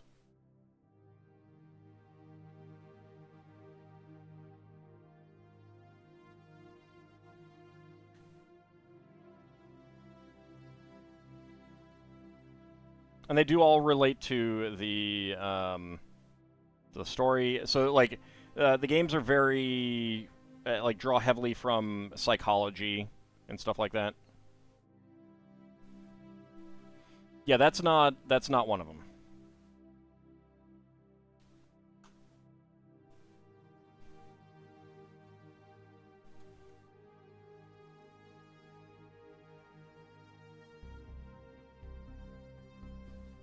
Also not one of them.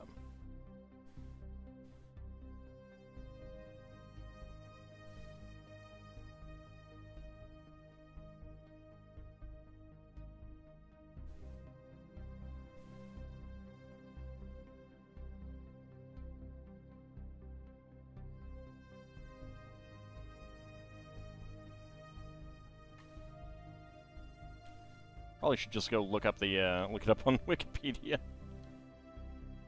That would probably be easier. Right, but we're talking about Xenosaga here.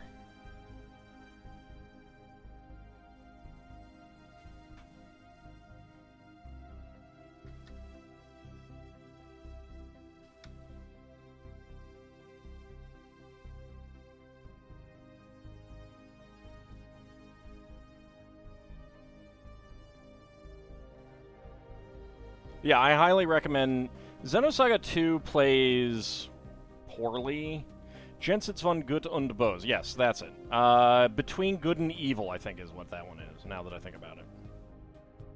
Heard there's a bunch of little offshoots of the main 3 games. I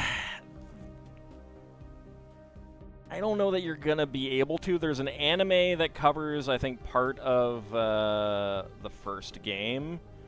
Might cover all of it, I'm not sure. There was a mobile game that was never released here in the US that takes place between 2 and 3 and is kind of important, but it was never released here in the US. For the US version, they did include basically an in-game description of the events that took place, and I do read all of that. Beyond Good and Evil, that's it. Yeah. Not between. Thank you.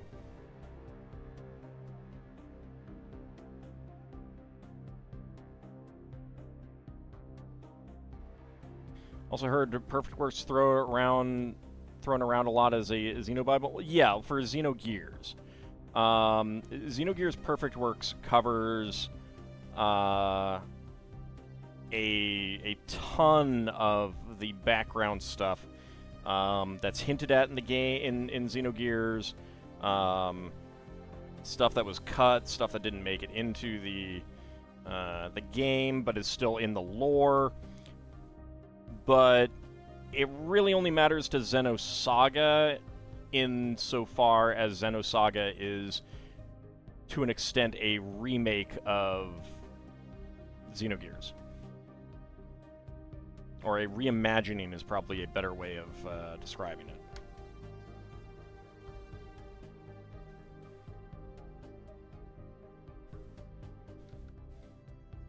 Yeah, so there's a lot of psychology. A lot of psychology in Xenogears and Xenosaga.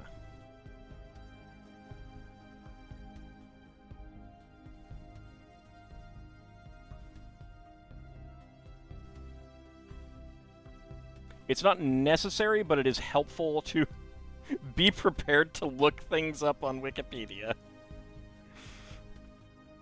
I do at times try to, like, talk about that stuff during my LP, though.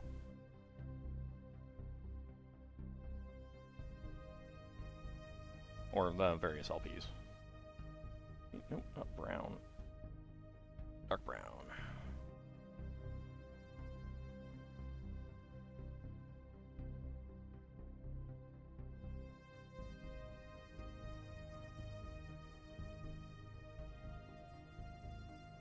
There's also a few completely, like, immaterial side stuff. Like, I have something called Xenogears not Xenogears, Xenosaga Freaks, which is just like mini games and stuff like that. It's all in Japanese. There's not a whole lot to it.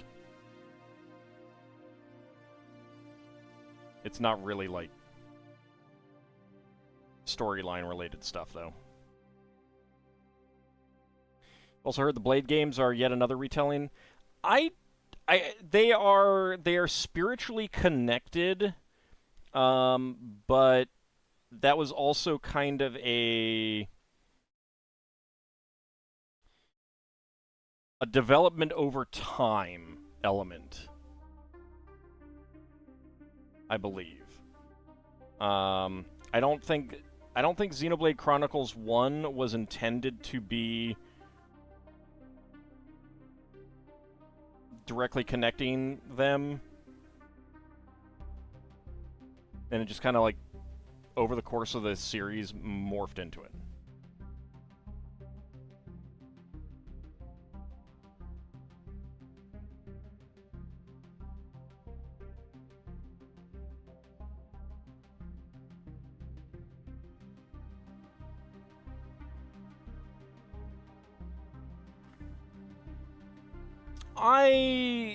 I mean, like, if you're familiar with psychology and you're familiar with religion, you're gonna get thematic spoilers.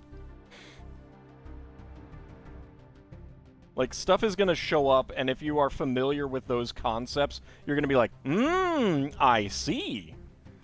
I understand where you're going with this game. So I wouldn't worry too much about that. I think that kind of enhances the... I think that can enhance the enjoyment, so I would not worry about that.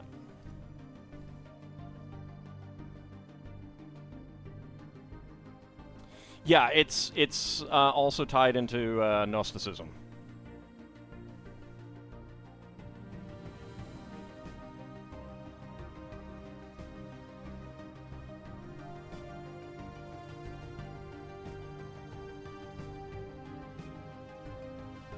So the Xenoverses connecting together as monoliths recent thing?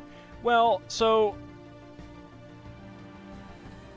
I mean, I haven't gotten through all of the Xenoblade games, so I don't know how deeply they connect.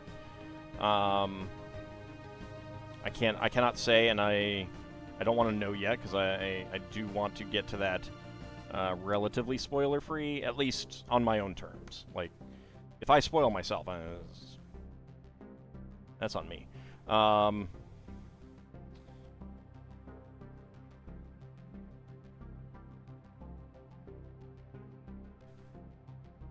I am missing a... I have used a brown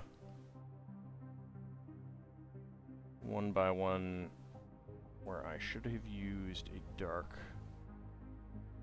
brown 1x1, I think.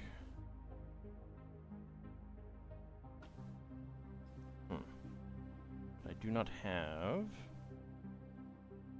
others. Hold on a second, let me check the bag.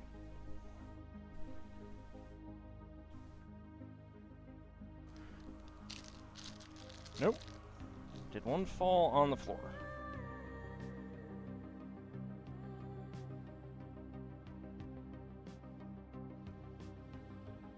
Nope.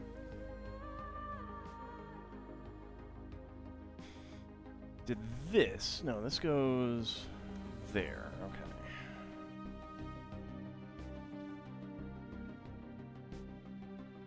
So I need a brown 1x1 Technic brick right there.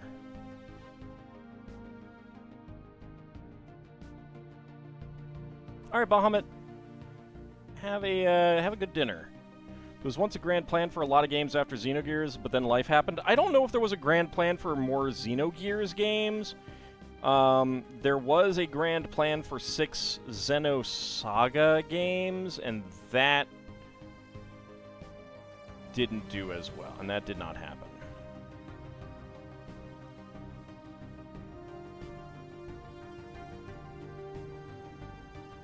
Howdy, Yagra. How's it going?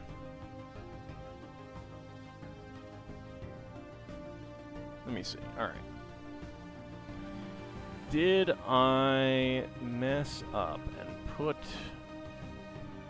the brown one in somewhere where I shouldn't have?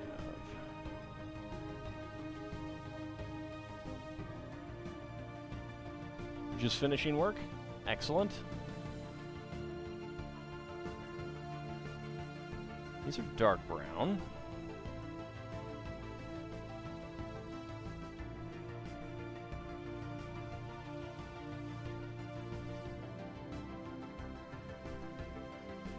Those are dark brown. That's all dark brown. Like if I screwed that up, then I should have a... I think I just don't have that piece. I think it didn't come. Let me look on... Oh, wait, nope. It had slid over just about hidden in under something. There we go. All right. You don't know if those planned games were Xenogears games? So, well, there is a sprawling meta narrative. I just don't know if that was intended to be more games. Like, they did intend for there to be more to Xenogears. Absolutely. Nice, not lost. Yes, I was very, very pleased with that. Like, the fact that I didn't have a wrong color sitting out did make me kind of think, all right, this is, you know, this doesn't seem like it can be a misapplied piece kind of thing. Wait a second. Oop. Nope.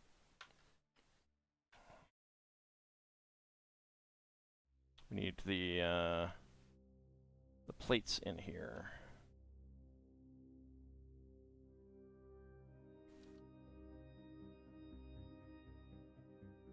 Like, Xenogears is episode 5 of the Xenogears saga. And when you finish Xenogears, it says episode 5. I think that there was, like, a hope that they could explore those other episodes if Xenogears did well. But I don't think there was a plan for it, if that makes sense. But they did plan that they could do it if they wanted to, you know, if it did well. Alright, so spare parts. We got a light blue and a medium nougat, a 1x1 plate.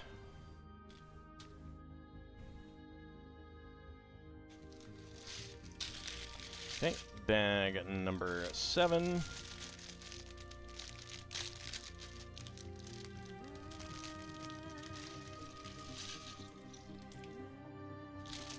Yeah, Xenogears went over budget and over time, too, I think, so...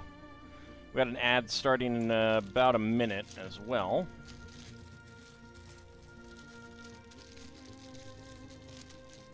Let's get these parts poured out, ready to go.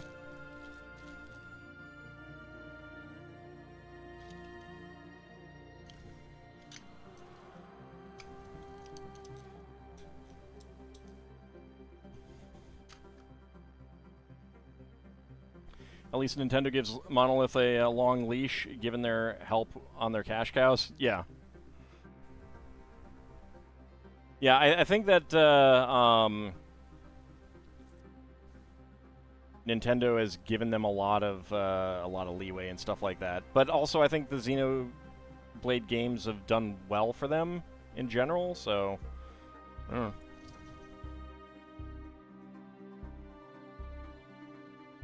know. All right. Let's make a villager little micro and brown for the base, yes. Okay.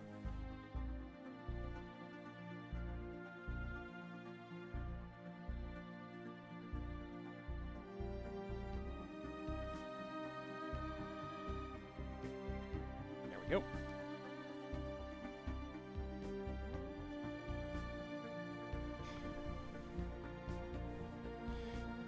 I mean, it would be awesome if, like, a remaster of Xenogears got the second disc more developed, but I don't think that's going to happen. You know, if they ever do a remaster, it's just going to be, you know, updated textures and stuff like that.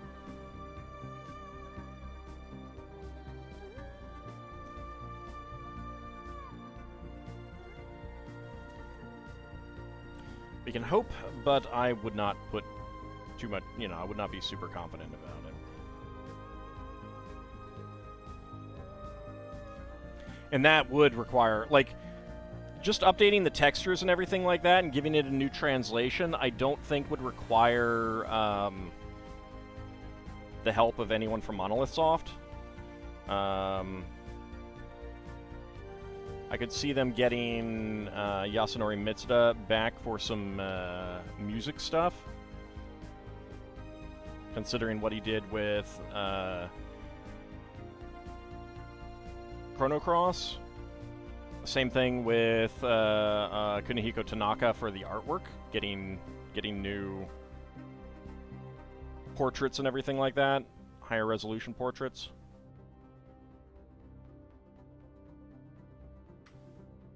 But I don't think that Tetsuya Takahashi really has to be involved in a remaster.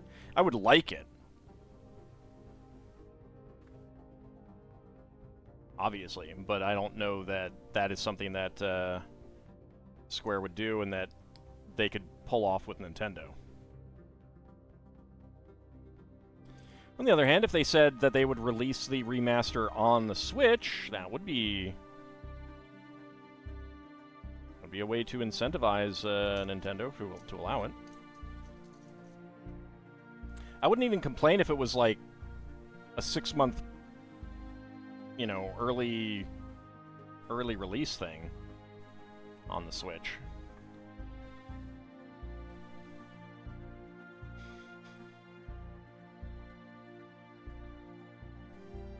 But who knows? Maybe something will happen with regards to, like, if, you know, with Xenoblade Chronicles X, maybe that does well, and Square is like, oh, wait, hey, we have a Xeno title. We should do something with it. And then Bandai Namco could be like, hey, so do we. We could do something with it.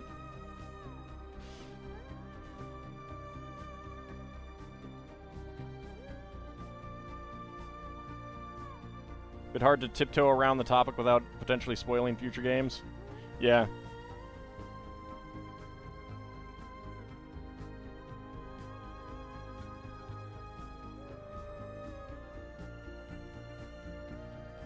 I don't know. Remasters of Xenogears and Xenosaga 1 and 3 are my top tier wants right now. Like video gaming wants.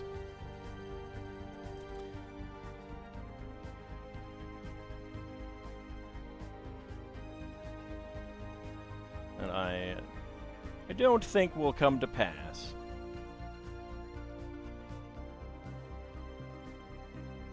But as long as the companies exist and want to make money, there's always hope.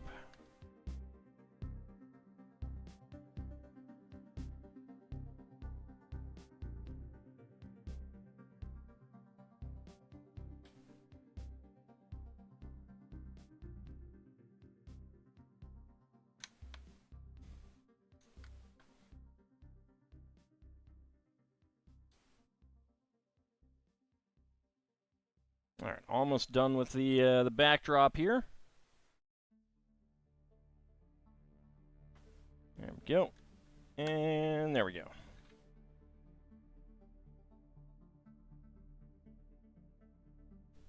I do like the work done here on the sides. That's pretty nice.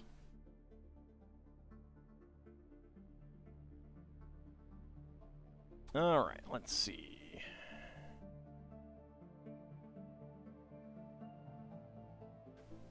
So that right there, that right there, that right there, and that right there. And basically 2x2 tiles all along here. In terms of IP, I think Namco Bandai is willing to play ball. Well, I mean, like, it's not about playing ball. They own it. The only question would be whether they'd be interested in bringing in someone from another company that worked on the game. Technically, it's, well, no, actually, I shouldn't say that. I don't know exactly the status.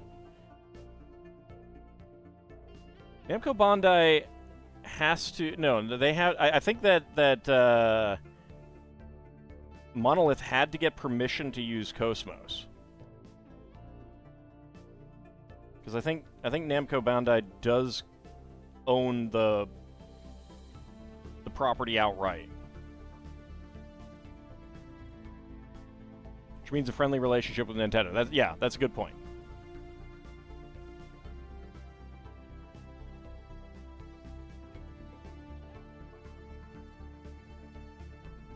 And like, Namco was the publishers, but Monolith Soft still made the Xenosaga games. They do own the rights, but they were also listed in the credits of another Xenoblade game outside of 2.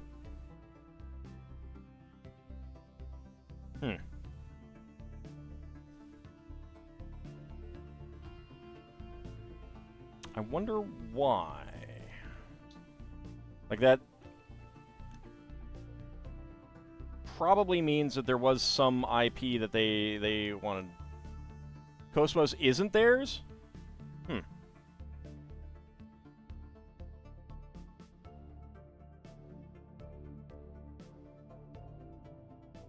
Yeah, either way, now that I'm thinking about it, a remaster of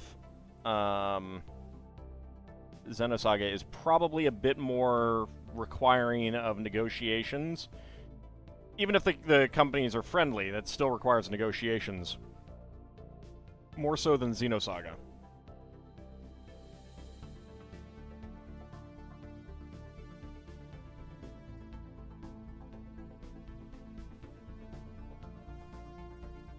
You mean monoliths. Got it. Yeah.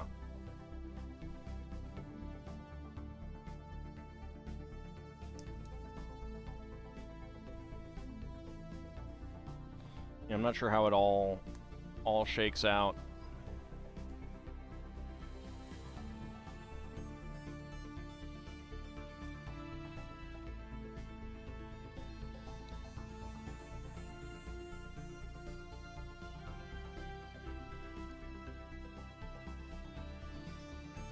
Yeah, the Xenogears is definitely a lot clearer, though. Like, the situation with Xenogears. Only way to get funding and distribution was to make that deal all part of the business. Yeah. Yeah, that kind of thing happens. It's understandable for sure.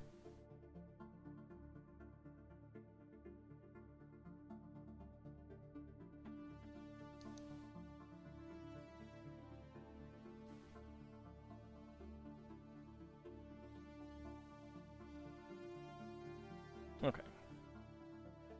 There we go. Next up.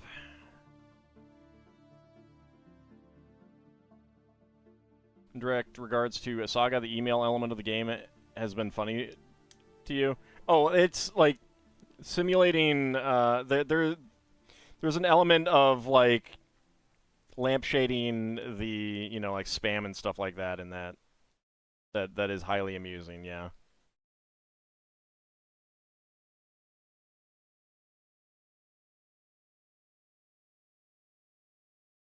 It can be frustrating. Some good things are kind of hidden behind that, so to speak.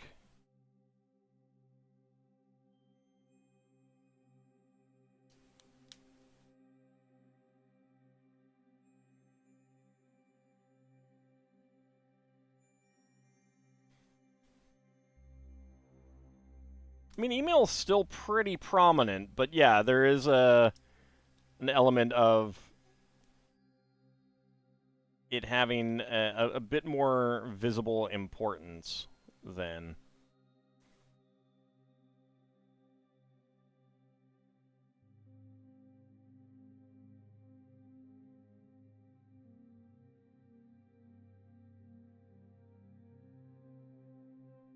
But then simulating spam to advertise other Namco games. Oh, it was great. That was great.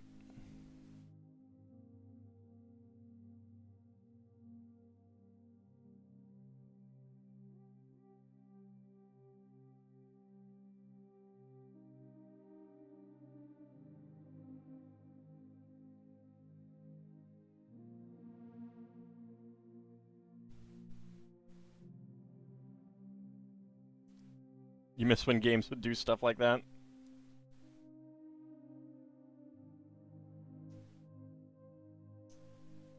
Oh, come on, get on there. There we go. Alright. There we go. Get one villager house up there.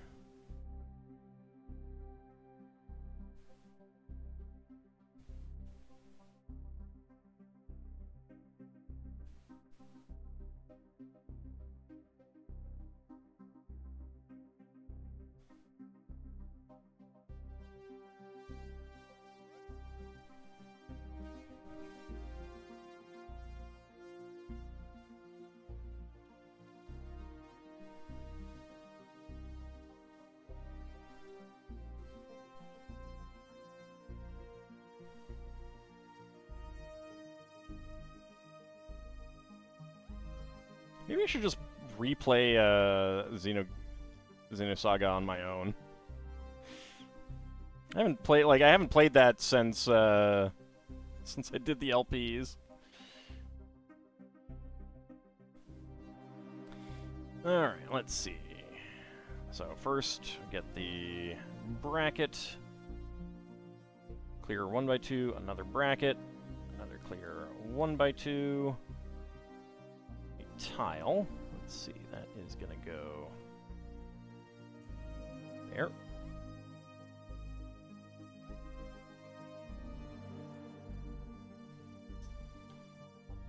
1x3 with 2 studs, 1x2 with 1 stud, and then finally the 1x2 tile up top. There we go. Another little villager house. Get that right there. I like the little that little village, little micro scale village. It's adorable. And that one fits in right here. Alright, so spare parts. We got a medium nougat 1x1 tile, medium nougat 1x1 plate with villager face print on the side, clear 1x1 plate, and tan 1x1 tile, and bright orange carrot top. Yeah, I've enjoyed this build, and the micro scale stuff is it's quite cute. Quite cute indeed.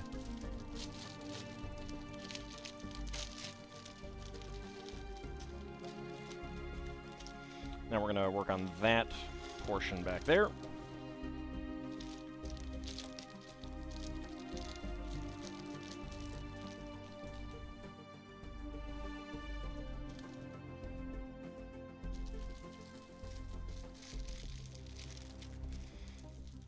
The one issue with the email system in Xenosaga 1 is that things are locked behind it. You need to do certain things and make certain choices to get certain really good items.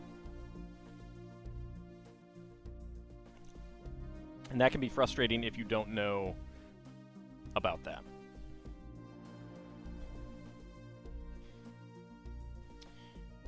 Okay.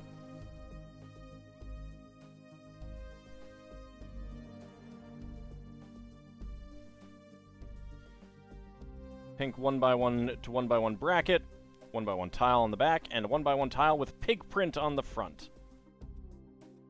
It's one element that you don't miss about older games. I don't know that that's entirely gone.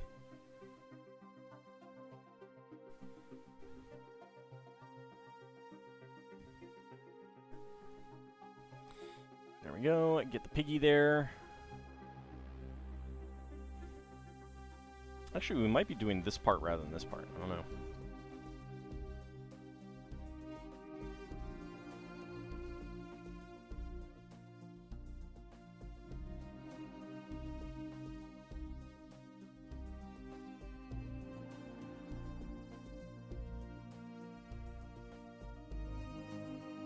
I think this is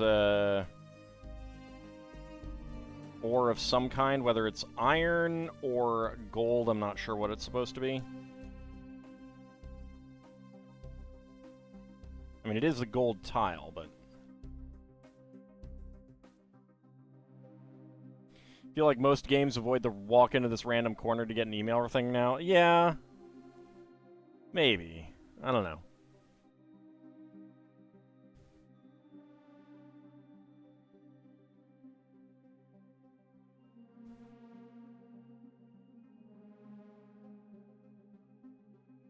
I mean, FF9 is really bad about that kind of thing, too. With so many things just, like,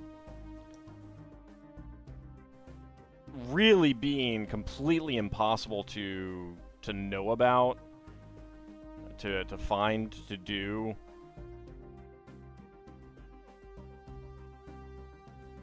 If you don't have a guide, kind of thing.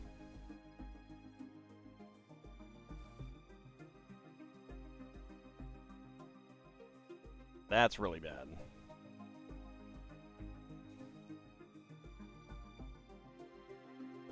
Like, a lot of that stuff really frustrates me on that. Never played 9? Well, conveniently enough, when you're done with Xenosaga, there is a certain dragon who has done an LP of it. Recently finished.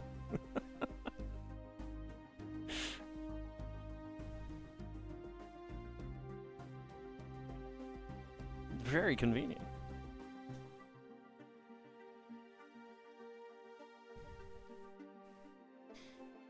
Run, do not walk to your nearest YouTube webpage.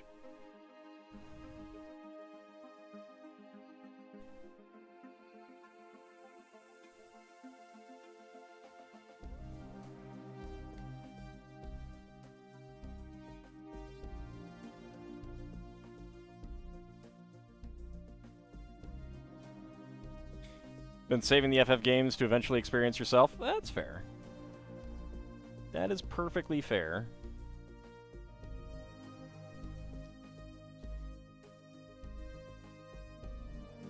I'm actually not sure what these pyramid elements are supposed to be on these sections.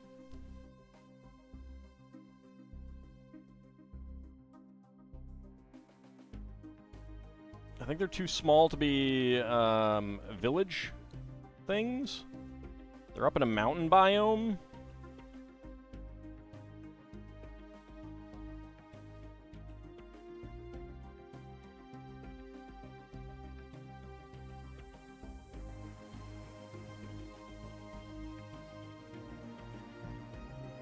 So I do not know.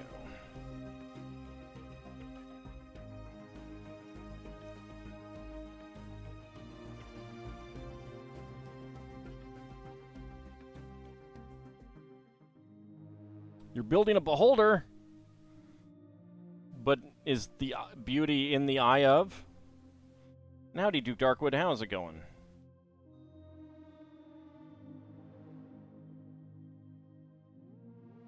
It's been too long since you played vanilla Minecraft to deduce.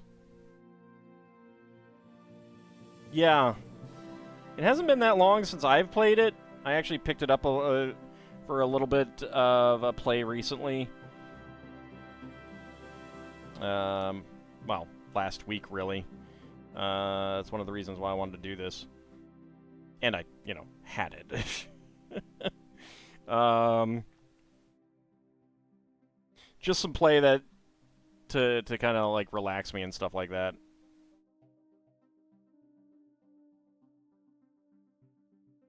Or try to. It's in one of those eyes. Well, get the beauty out then. That's your beauty.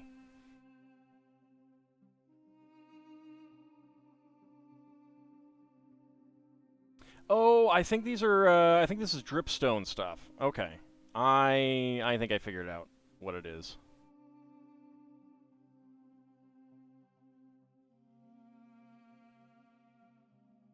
Are you enjoying that build, Duke Darkwood?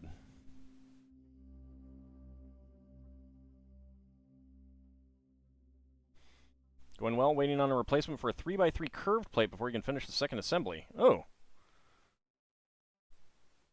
That's unfortunate.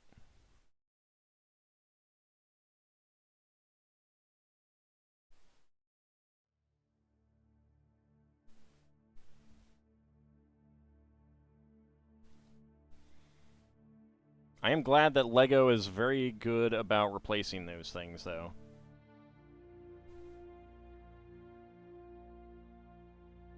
That goes right there.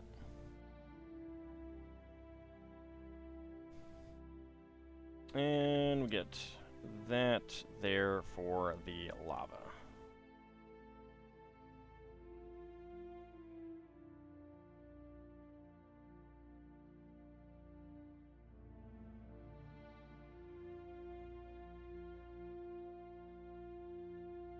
Got the ship email the day after the request was sent and confirmed, so it shouldn't be too long. That's excellent.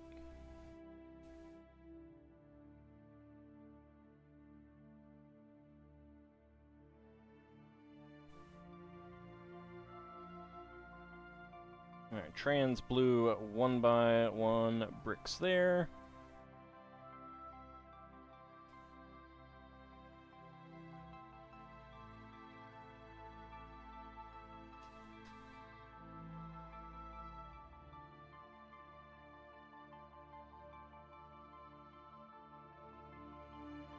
And a black 1x1 cylinder plate back here for some coal. LEGO could totally make a proper beholder set about the size of their helmet models. Yeah. I'm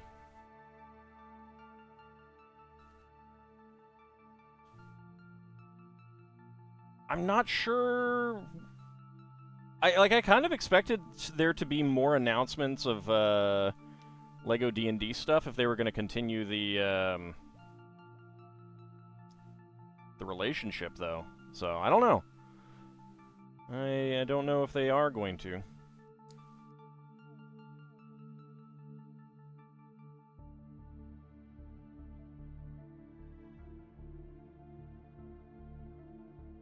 Yeah, I don't know how the Red Dragon's Tail sold overall. Hopefully really well, but I don't know.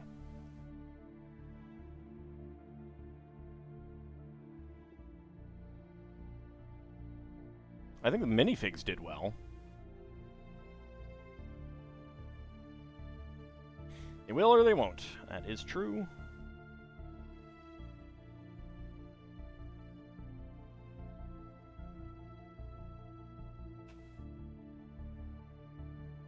Yeah, so that's a dripstone cavern there.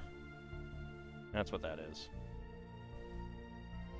Lapis lazuli, some coal.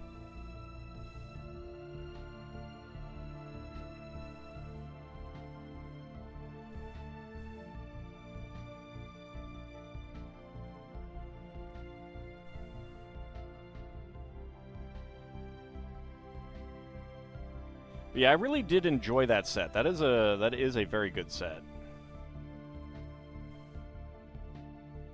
It looks good. It's a nice display piece. Fun parts.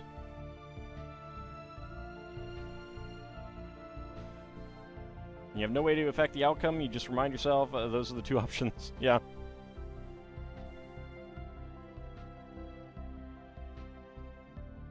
What will be, will be. C'est la vie.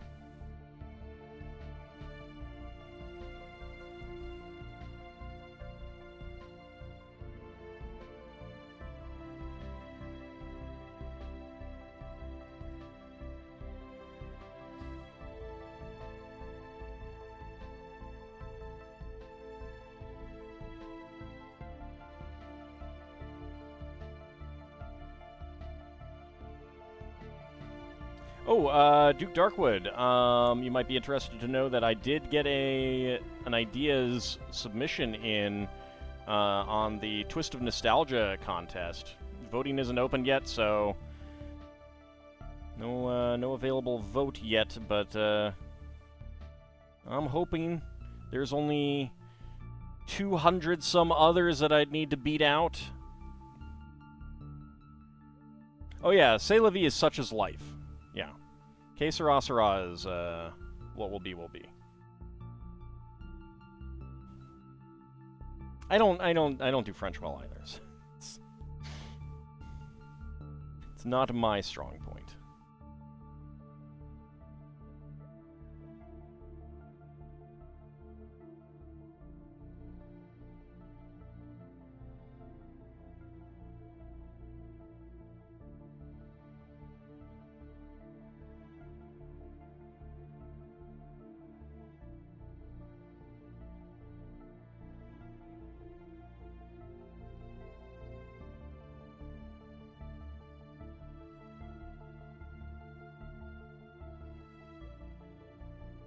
And get the blue tile slope there. There we go.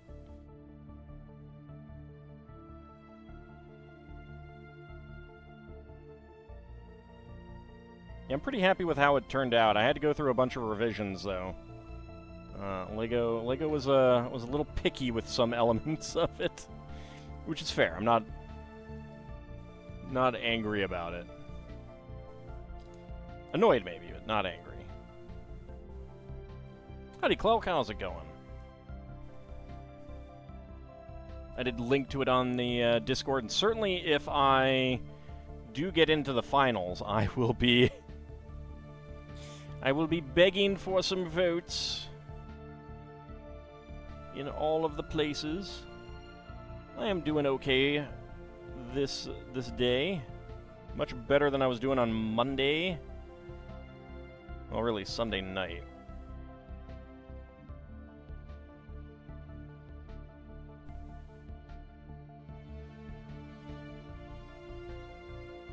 Well, I have to get into the final 10, so there's no guarantee that will happen. But yeah, I will probably even make a video about it. I'll be posting to Blue Sky. I will be putting it on Discord and in multiple Discords.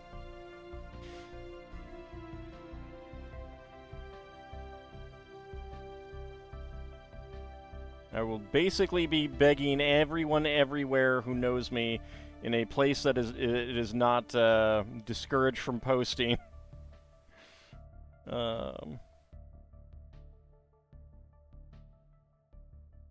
To have people vote for it.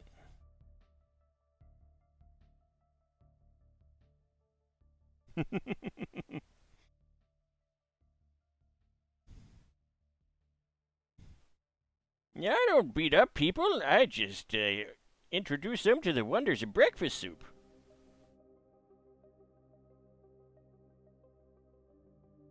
Okay, so that one. I do like the water. That is really cute.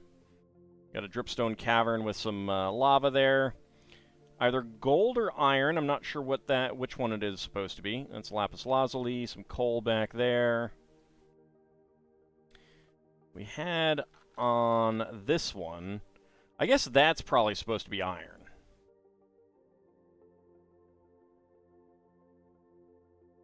Kind of surprised that they haven't done any emerald yet.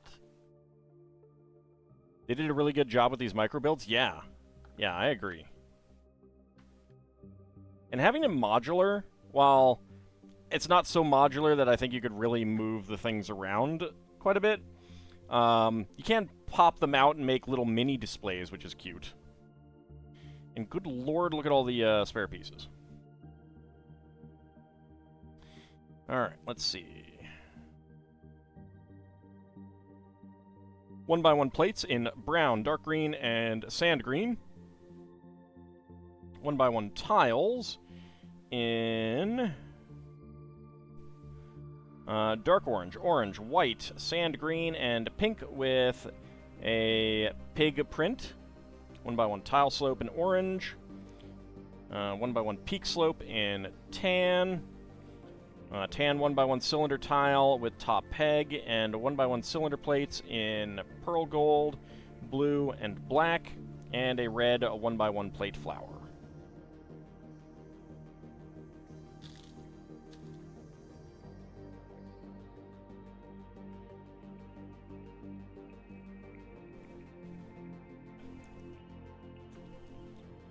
Finished up my Dr. Pepper. Not my Dr. Pepper, my ginger ale. Same thing, right?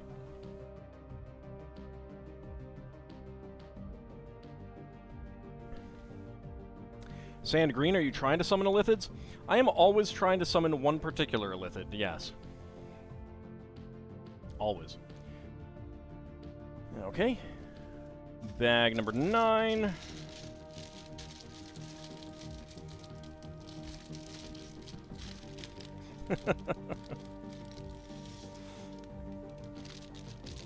That's close enough. I actually got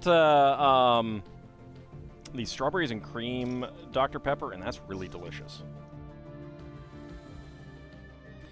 Alright, let's go ahead and get the little microfig of Alex put together. That's fine. Is it Yaris Crick? No, it is Mad Martin.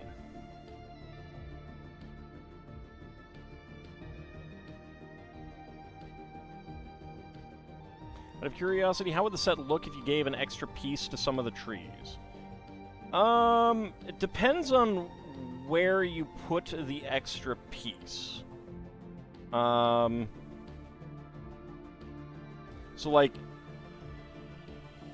I will say that I think that they should have brought this down a little bit and made it come out a little bit more. Tried to get a more conical, layered look to it. But you can see, like you've got long 1x2 tiles there. You've got an extra plate on top here. You got an extra plate coming out the side there. So you got little differences in the trees.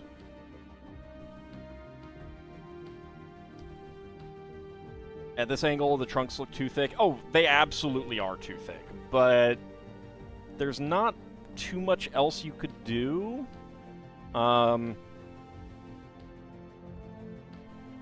You would lose the squareness if you did anything else, really. There aren't too many pieces that are smaller than that are square.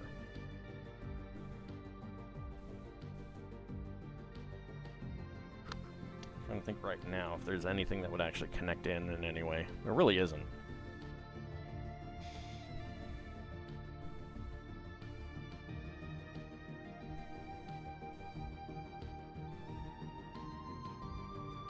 I mean, to be fair, like, I do think that it preserves the Lego-ness of it by making it thick.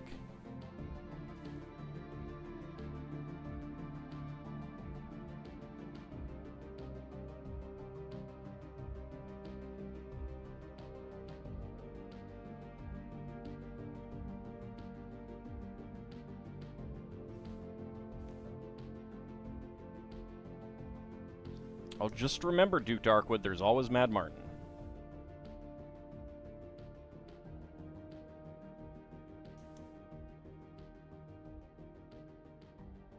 Now, the funny thing about this this part, we're getting like the Arctic biome, but it's at the top of the mountains, which I guess does actually happen in some places in Minecraft, but I find it more common in the ocean.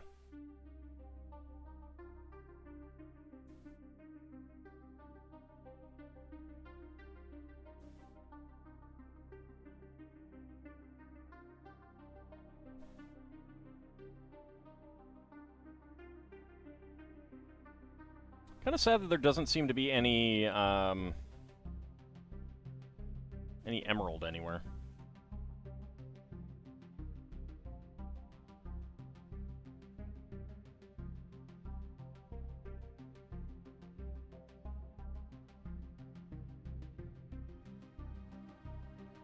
Not actually sure what the red thing here is. Maybe a campfire?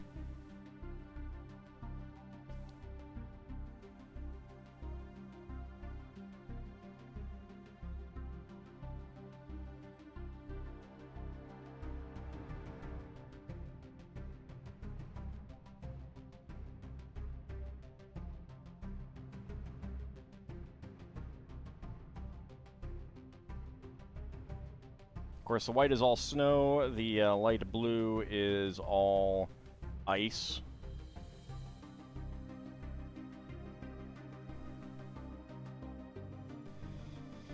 That goes right there.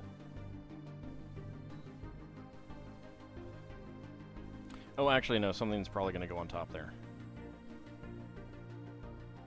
Now that I'm seeing that they're hiding that.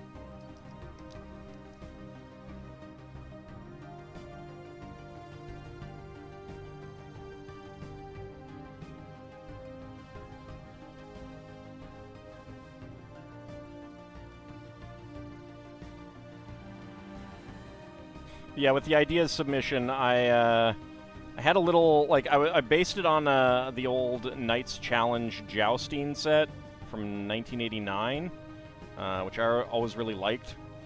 And it did have a keg in it, but Lego was like, no alcohol-related stuff. So I was like, I first took out the text reference to alcohol where I had mentioned ale in the description, and they still rejected it, and I was like, oh, I guess I got to take out that whole model, that whole little mini model. It was sad. I liked it. You know, I've mentioned Gundam previously. Do I keep up with it? I have not watched either of the new series, Witch from Mercury or G-Quux, which is how it's pronounced, in English at least. It's G-Quux. I know this mainly because I follow people who have debated that.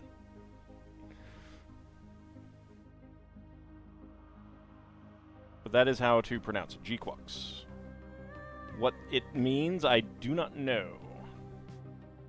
But I have heard that it's an alternate continuity based on if Char Aznable got the Gundam in the very first episode of the original Gundam. And now I kind of do need to watch it, I think. Oh, I haven't watched Iron-Blooded Orphans either. I don't know, I really am... I'm like... I don't know, for one thing, like, anime in general has just not... Like, I think to a certain extent it's left me behind.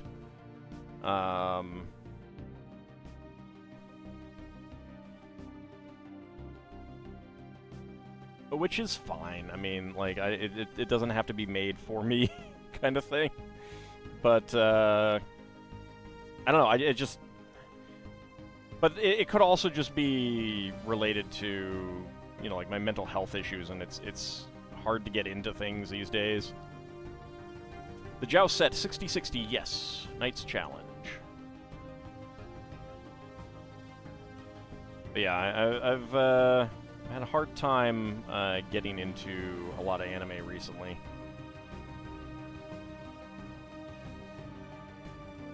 But I still do like UC Gundam, so...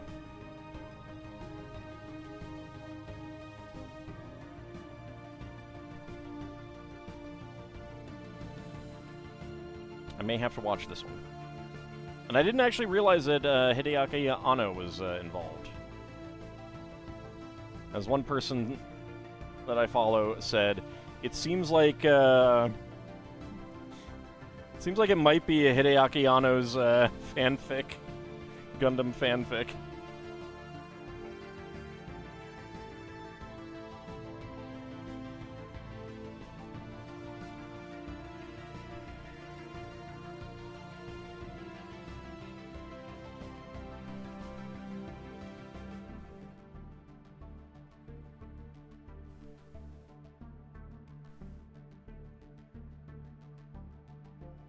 Oh yeah, no, I mean, and there's been some other ones, yeah, but 2012. I think I have that one too.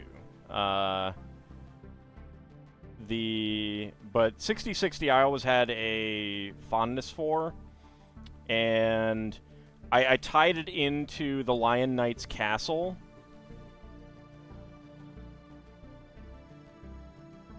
For two reasons. Number one, to just, like, connect the two together, like, you know, rather than try to present a direct upgrade of the characters in 60-60, I wanted to present a version of 60-60 that would work with the Lion Knight's castle and the medieval market village. So that was number one. Number two, I figured if I included minifigs from those sets, it's a little bit more,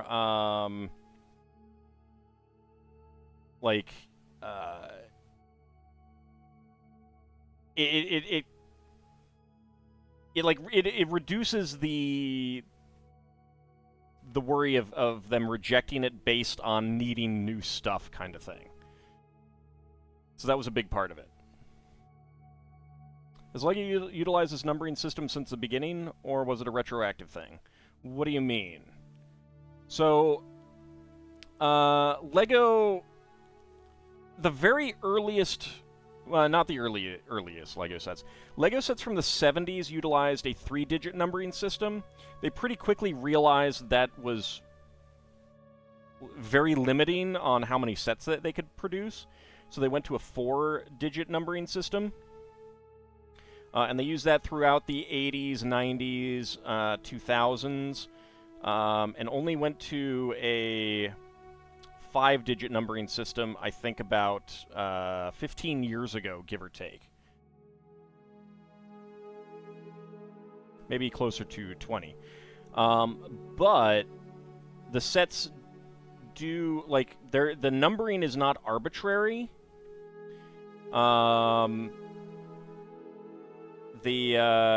Like, Lego Castle was always in the 6-0 range.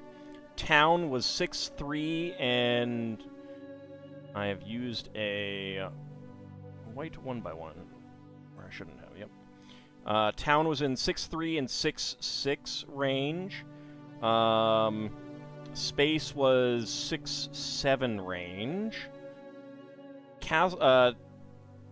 Technic and Trains were in the 7,000 range. No. Technic was in the 8,000 range. Trains were in the 7,000 range. Pirates, when they came out, were they 6-9 or 6? Yeah, I think they were 6-9.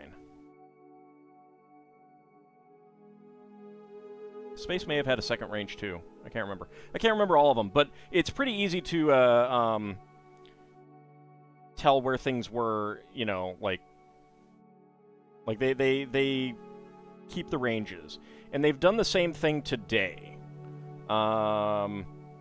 with friends being in a certain range. The town is still town, I believe, is 60,000 now. Soon they might go to 6 digits. No, there are so many. Like 5 digits is tremendously more numbers. I don't think that they're going to run out of numbers anytime soon. They might have, like, there are so many ranges that they're not currently using either. But I was actually having this conversation with someone on Discord yesterday about how we know what LEGO is producing at times, and you just assume that it incremented by 1 each set. No, actually, and that's the interesting thing is, like, back in the 80s, like, 6080 was the King's Castle. That was the big gray castle. Like the very first gray castle that came out. Let me actually link that one so you guys know what I mean.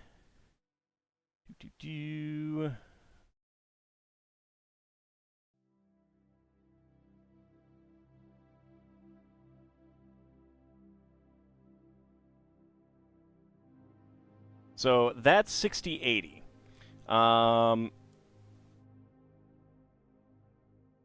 Then, about 10 years later, they came out with 6081, which is the King's Mountain Fortress, which is also Lion Knights, just like the. So it's also Lion Knights, just like the King's Castle was. So it's not just that, like, it's not even that they increment, you know, numerically. The 6080 range is like the big castles. They hadn't used 6060 before the Knights Challenge, but like 6030 is the catapult, and 6031 actually that wasn't even used until the Fright Force in 1998. So, but like, you can even drill down in that and see, like, the 6080 range is the big castles and stuff like that. And certain smaller things would be in, like, the 6040 range or the 6030 range or something like that. And it's actually really interesting. There is a rhyme and reason to all of that numbering. Now, the LEGO Ideas sets and the Icon sets, those are all incremented one after the other. So, like, the...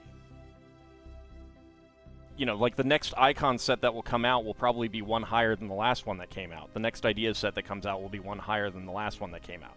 Those all increment individually. I don't believe that they're incrementing. They might. I don't know. They may not be quite following that old system. And howdy, Mad Martin. How's it going? We did in fact summon you. It's good. There's Sand Green. But like the 40,000 range, somewhere in there is where the friends line is, and so I was having this conversation with someone on Discord, and stuff that goes to retail, we get those numbers really early. Like, we already have the numbers for LEGO sets coming out in January of 2026, and because certain sets certain product lines fall into certain ranges, we know, for example, like there may be 10 Friends sets and 8 Ninjago sets and 14 Towns City sets coming out in January of next year. We don't have any information, like no names. Sometimes we might have prices, but right now, like, all we know is the set numbers. But we can tell what sets are coming out and what themes because they use these isolated ranges for the different themes. And occasionally, we will see something where, like, there's a range that's not currently in use that comes up in those systems, and we get this information, and it's like, oh, there's a new theme coming. That's what happened with the Animal Crossing sets. We got those numbers really early because they all went to retail. But we had no idea what it was, because they hadn't announced it. It's pretty cool that you can deduce so far ahead. Can be very exciting. Yeah, but that only works with the stuff that's going to retail, because they have to get that information to the retailers really far in advance.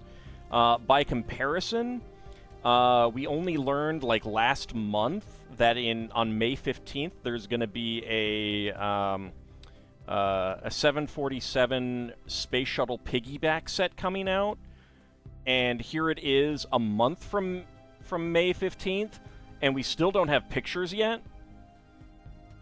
So, like, when it's not going to retailers, when it's direct to consumers through Lego stores and Lego Online, they keep that stuff real tight to their chest. My guess is that we'll see pictures of that in 2 weeks or so, maybe 3.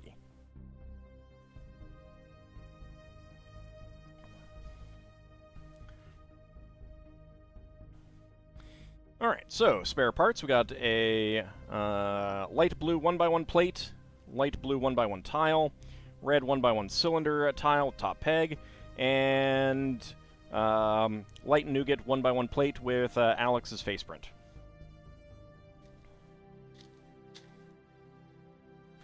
I mean, for pricing, expensive? Yeah, I mean, I do think you get what you pay for with Lego, and they've been pretty consistent with 10 cents per piece for a very long time. And the sets have just gotten more pieces in them. Even as inflation has, you know, it's a ever-present thing. But, like, there's one of my early, actually, let's see. So the King's Mountain Fortress, which I still have up, 435 pieces. For a big castle, bigger than this, because it's on a 32 by 32 base plate, 435 pieces. This set's over 1,000. And, like, let's see, that retailed for about $58.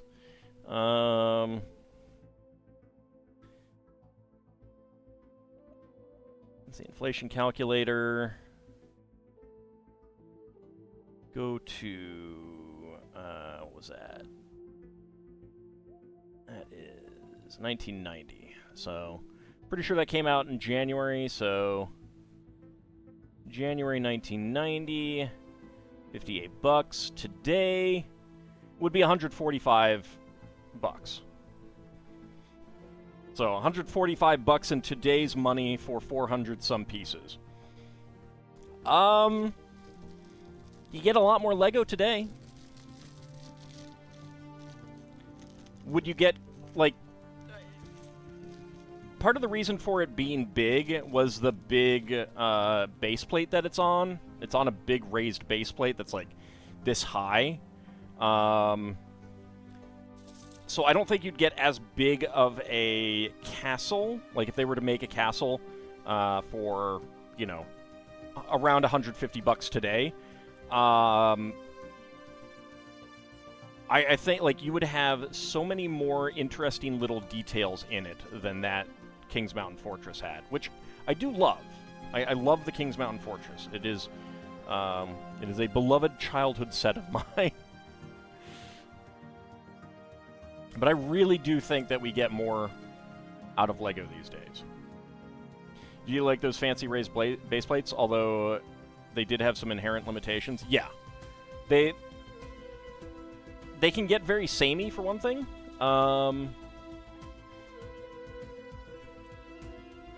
And, you know, they really do prevent... Like, they don't have a whole lot of variability in their dimensions and shape and stuff like that.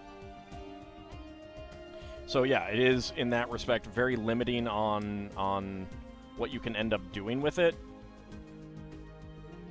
But I also like those raised base plates, not blaze plates. No studs on the ramp meant no marching knights in and out. Yeah.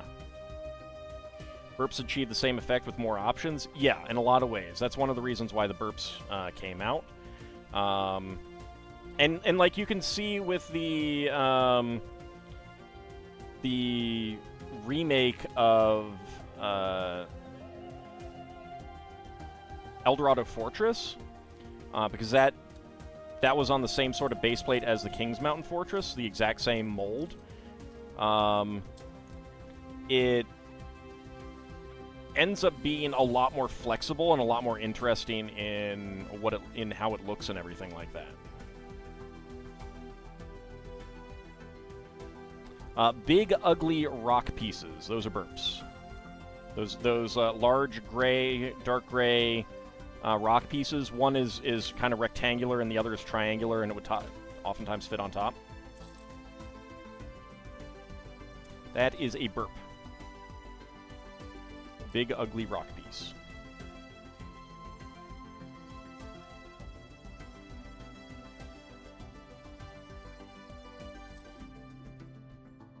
And yeah, so like using burps to get your height allows you to put like plants coming out, get different. Even though the burps themselves are a very uniform shape, you can just put some different tiles on them, some different slopes and things like that, and boom, you got a different appearance immediately.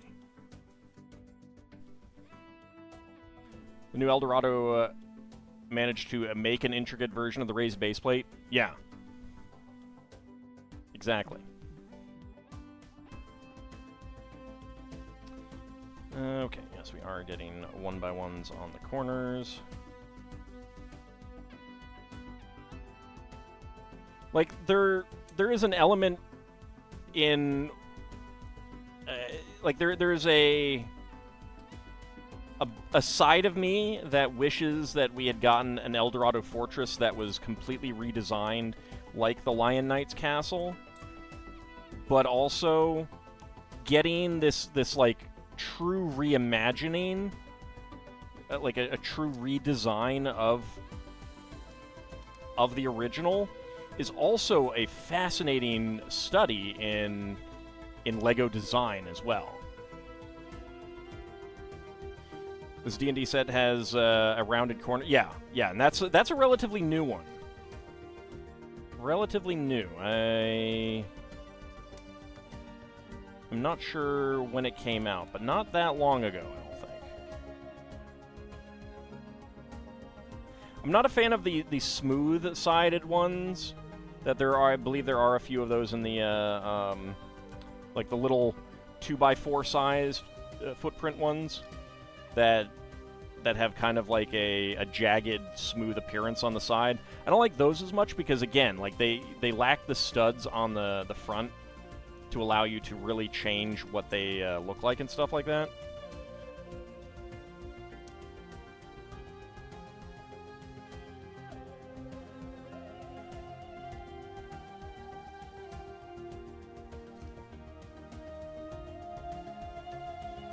But I had made a portion of what was going to be eventually a big modular, like a gigantic modular castle, many years ago.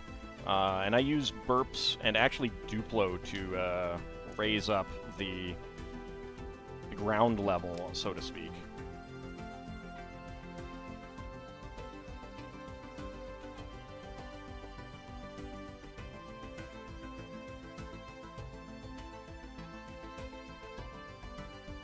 They can be good for detail. Yeah, I mean, like with any detail element in LEGO, you need to not overuse it. Don't overuse it, and it's okay.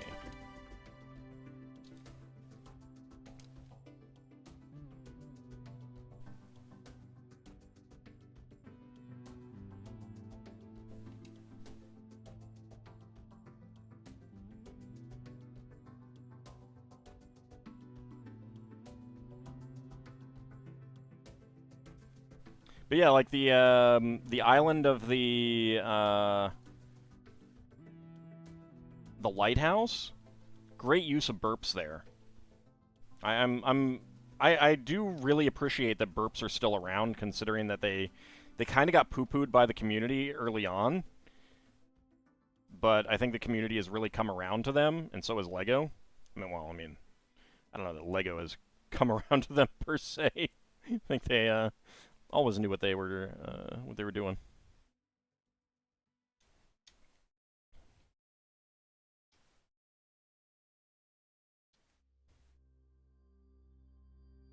But yeah, they're good, solid pieces for getting height and size and everything like that. I think they first came with the Dragon Masters. I think that is it.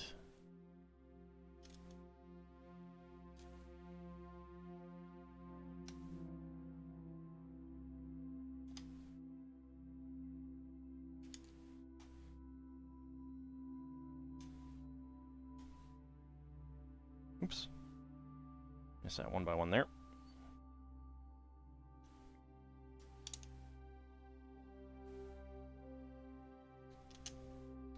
Also missed a one by one right there.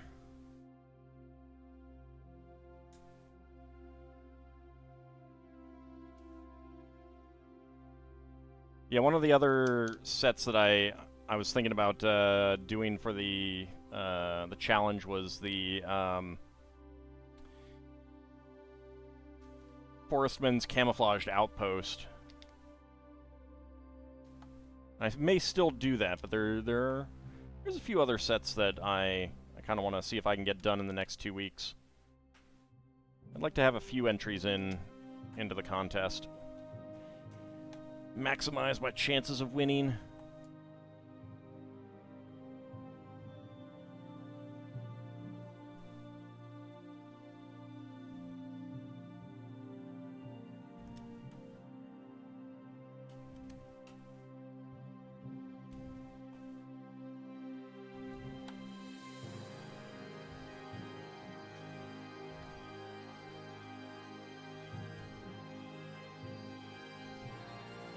Alright, there we go.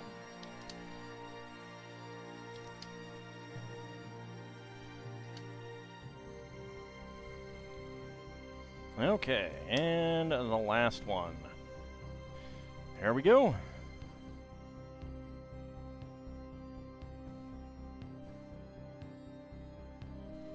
And we get our, the top on our crafting box. You can, if you've put the stickers on, you can swap out these tiles for the other stickers. And I do like that you can pop this off easily to get a better view of the diorama. And you can also just turn it and have it on display like a crafting block. Time to craft some diamond swords. Yeah.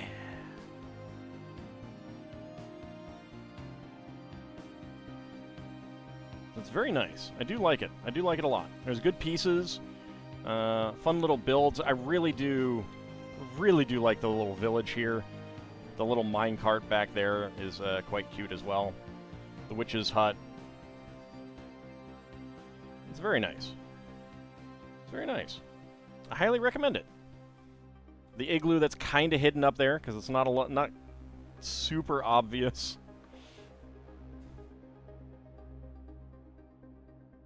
But that is our crafting box. Go ahead and get that up there. Let's see. Let's just do that there. There we go. All right. But with that one being completed, and a helicopter flying outside, again, very loudly. Let me go ahead and close my window. I don't think that's being picked up by the microphone, but just in case. Alright. So, let's go ahead and start some minifigs.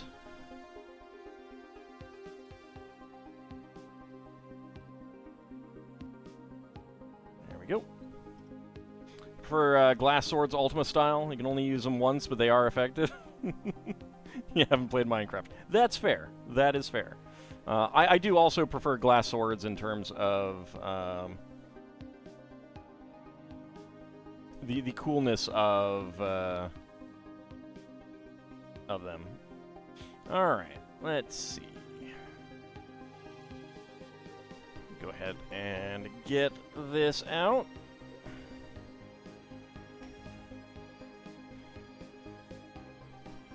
Roll some dice. Roll that beautiful bean footage. Grab the dice that I might need. All right. Let's see. D6. All right, so that is a 4. So we're going to the middle column. D12.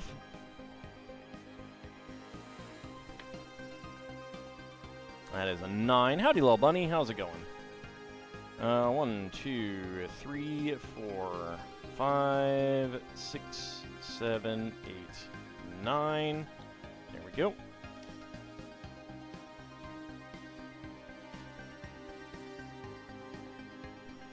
And let's start a prediction. You can all guess what is inside the minifig pack.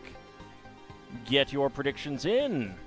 Nope, I just noticed that I have some redemptions that are still available, and I should turn off. Let me go ahead and do that while people are getting their predictions in.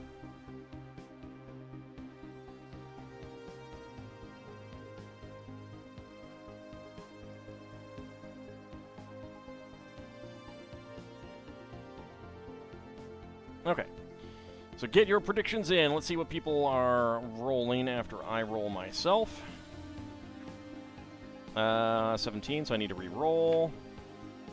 8. Okay, that would be William Shakespeare.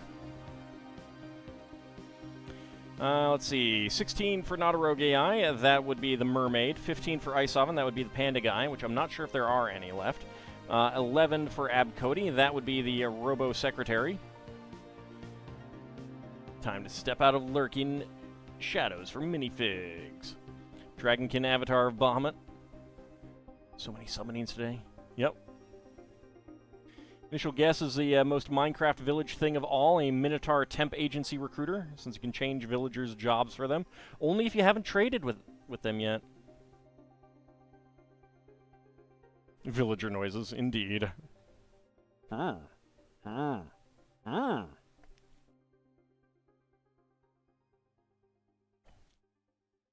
Get your predictions in. Can I guess what is inside the minifig pack? I suppose I should get my timer ready.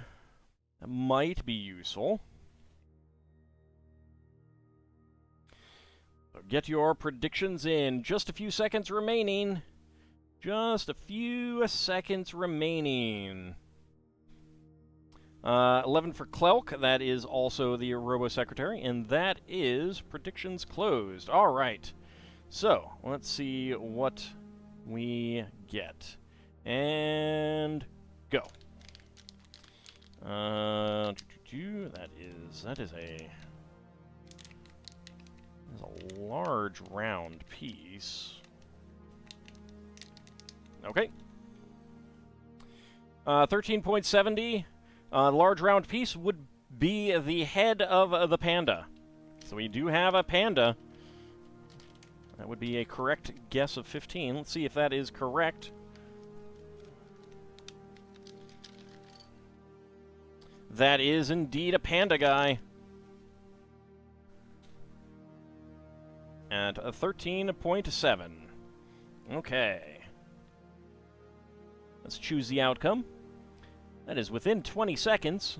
Complete that prediction. And who is getting the hams? Kinshir and Ab Cody getting all the hams. Very nice. An even split between the two. Lord Canis Ice Oven going for 20 to 50.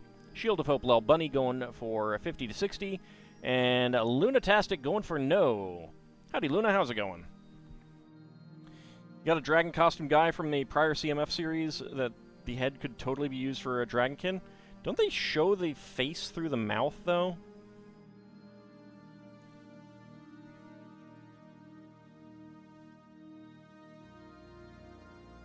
He's got his tongue out. I guess because it's hot in there, and he's panting. I guess.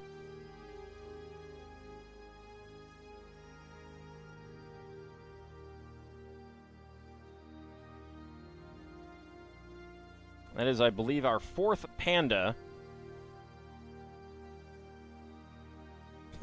What do you vote, Luna? Where's Bahamut? He went to dinner. He went out to dinner. He said. Okay. Alright, so we are still missing Miss Scratch and Post, the construction lady, Robo Secretary, Taco Tuesday guy, and the mermaid. Okay, so that one is done. Now, we are going... We finished up a set last time. A pencil? What, this pen? That's a pretty common one around here, at least. Alright, so, we finished up a set last time. What are we going to be going for this time? Series 13. So let's go ahead and get a brand new minifig out. Nice and lime green. There we go. And roll my D6. So 2. That means we are going over to that column. D20. That is 14. 1, 2, 3, 4, 5, 6, 7, 8, 9, 10, 11, 12, 13, and 14. There we go. Take a look at what we've got there in a second. Let's start the prediction. Can all guess what is inside the minifig pack? Get your predictions in. Can I guess what is inside the minifig pack? Also, we got a hot dog guy just trying to figure out who's responsible around here. Let's see, Ice Oven 5, that would be the Goblin. 4 for Nadaroge Eye, that would be the Snake Charmer. So we have, let's actually go ahead and zoom in with the camera. Probably a little bit easier. Don't disable it. Hit the right button. Thank you.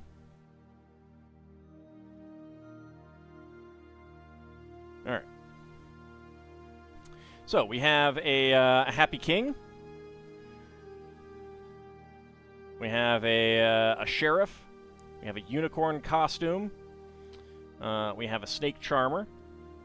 We've got an Egyptian soldier. Old Kingdom Egyptian soldier, we should mention. We've got an alien, a Cthulhuoid alien. We have a paleontologist. We have a goblin raider. We have a construction worker. We have a Ming the Merciless evil wizard. We've got a fencer. We've got a samurai, lady samurai. We've got a space bounty hunter alien guy. We've got a lady cyclops. Again, we got the hot dog costume guy just trying to figure out who's responsible. And a roller skating disco singer.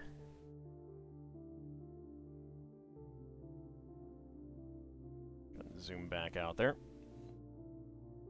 So let's see. We got... it would be amusing if Ald got a winning fig? What do you mean by winning fig? This one is Arnold Schwarzenegger as Hamlet. 15 for Abcody. That would be the Lady Cyclops. Next guest flies straight as a Minotaur archery range owner. Lunatastic 39. It's a little high. A little high there, Luna. 12 for Terminal. That would be the Lady Samurai. Hopefully that sheriff has more cojones than the sheriff in the Wild West chapter of Live Alive. Welcome back, Bahamut. Okay, let's go ahead and... We are finished with our predictions, but let me go ahead and get the roll. Oh, the collect and win. I don't think that's how that works.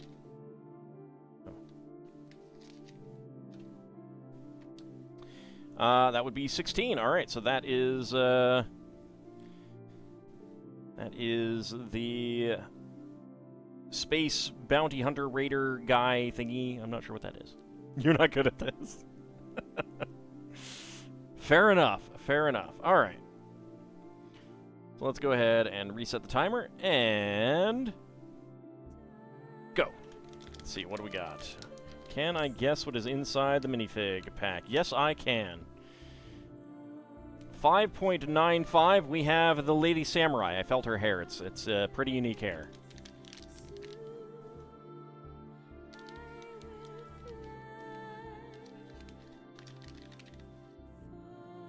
Yes.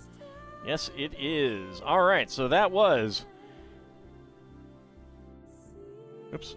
5.95. You have 3 of the space mark. All right, let's choose the outcome. Yes, within 20 seconds, complete that prediction. Who is getting the hams? Abcody and Kinshir getting all the hams. Very nice. Terminal, Lord Canis, Ice Oven, and Roboljax going for 20 to 50. Shield of Hope going for 50 to 60. Lunatastic and Lel Bunny going for no.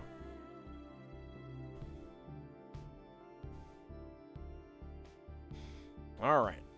So, I don't know if they still have the mold for this armor. They probably do. It probably gets used in Ninjago, or has recently. But it has a nice print on the front. You're wrong on the gambit, but right on the guess. Indeed. Indeed. So no back printing, which is to be expected.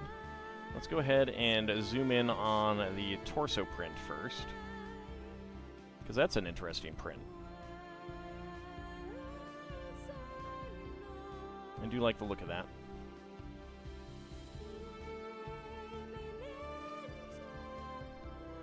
Only a single-sided print face. Give her her hair. And dual-wield katanas.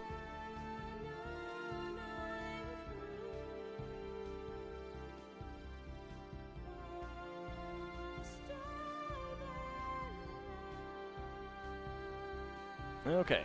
You'd assumed the number of sword and sword-adjacent objects might delay the guess.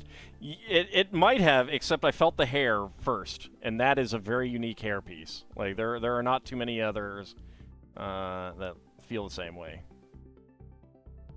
So I do like the printing on the armor for lamellar armor. I don't know if I have dark red samurai armor either, but a nice hair bun as well.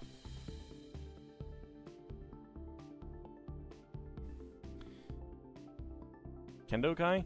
Yeah, so I think Ninjago has used this armor piece a few times. I don't know if it still does, though. That's just what I'm not sure about. This, of course, did come out for the castle line of Ninja, the Ninja castle line, back in the late 90s. Which was a good line. I enjoyed it. Alright, let's go ahead and mark that. That is our inaugural minifig from this set.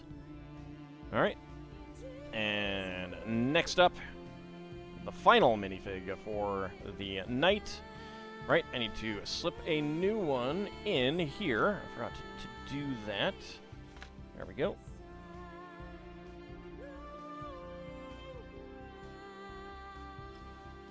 Okay, D6.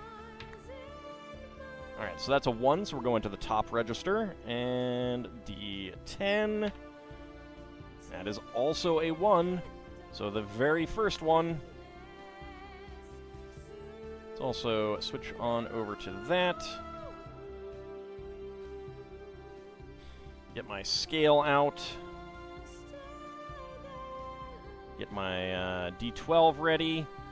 And let's start the final prediction for the evening.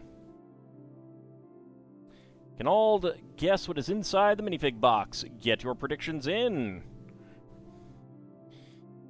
Let's see. 11 for Ice Oven. That would be the Cat Fan.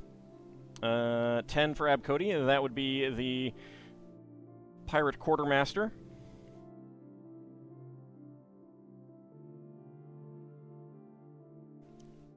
I did go put the one that I got down on the Black Seas Barracuda. Insert number here. Well, insert a number there, Bahamut. Terminal 4. That would be the astronomy fan. I do think that's a cute kid. Also 4 for Bahamut. There you go. 2 for Nadarogei. That would be the Wolfpack, the Wolfpack Beastmaster. Last guess trots out as a Minotaur pig farmer. But does he have an oracular pig? Does he have an oracular pig? That's the important question. Redistru ready. A Leonin corn farmer. Is corn grass? Alright, get your predictions in. Can I guess what is inside the minifig box?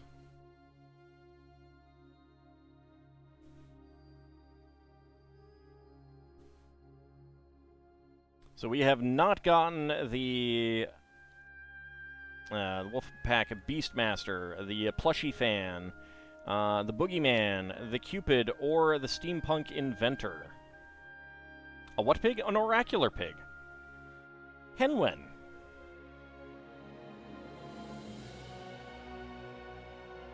Yes, Bahamut, I know. Maybe they make a lot of ethanol. Not a Rogi. Keep with the theme. Pirate Carrot Farmer. Alright, predictions are closed. Right, I actually don't need that. I do need my scanner, and I should have gotten that up. Okay. Okay, first of all, let's go ahead and shake it and make a guess.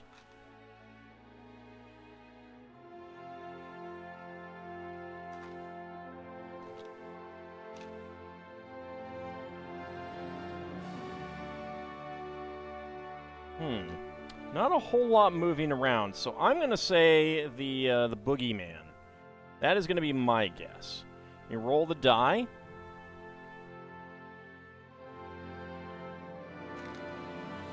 That is a 1 for the Hamster Fan. And then let's go ahead and weigh it.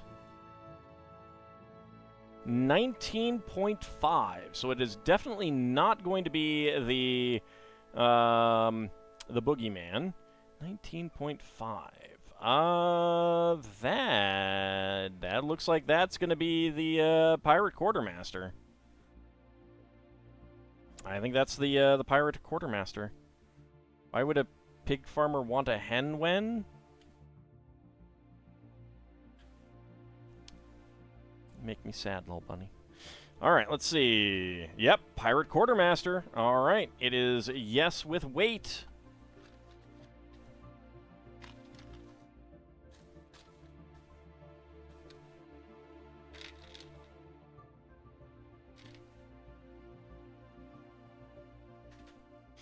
Okay, let's choose the outcome. Yes with weight. Complete the prediction. Who is getting the hams? Ab Cody. Ab Cody is getting a massive number of hams there. Isovan and Lel Bunny also getting some hams there. Bahamut and Terminal going for yes with guess. Shield of Hope going for yes with die roll. Kinshir and Lunatastic going for no. Yay, hams. Delicious. Indeed. Indeed.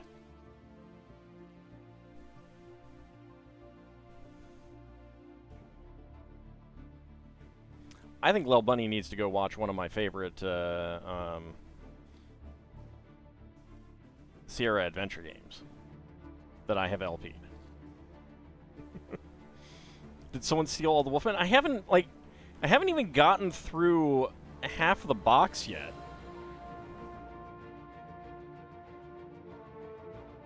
Like, I'm still putting in things from the top register after we got 6. 19 on a 10 bet, yeah. Hey, you almost doubled what you put in, Lel Bunny.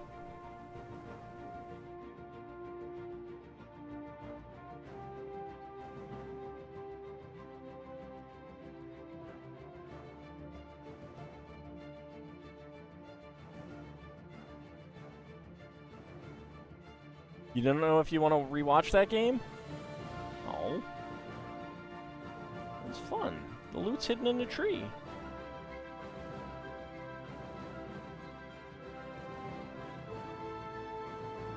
Gurgi has the crunchings and munchings.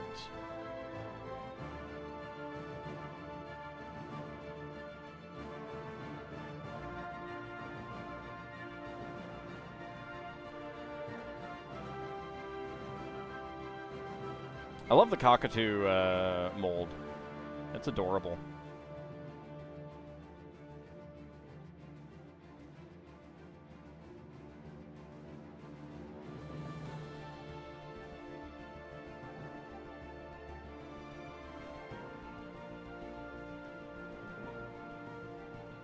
There we go.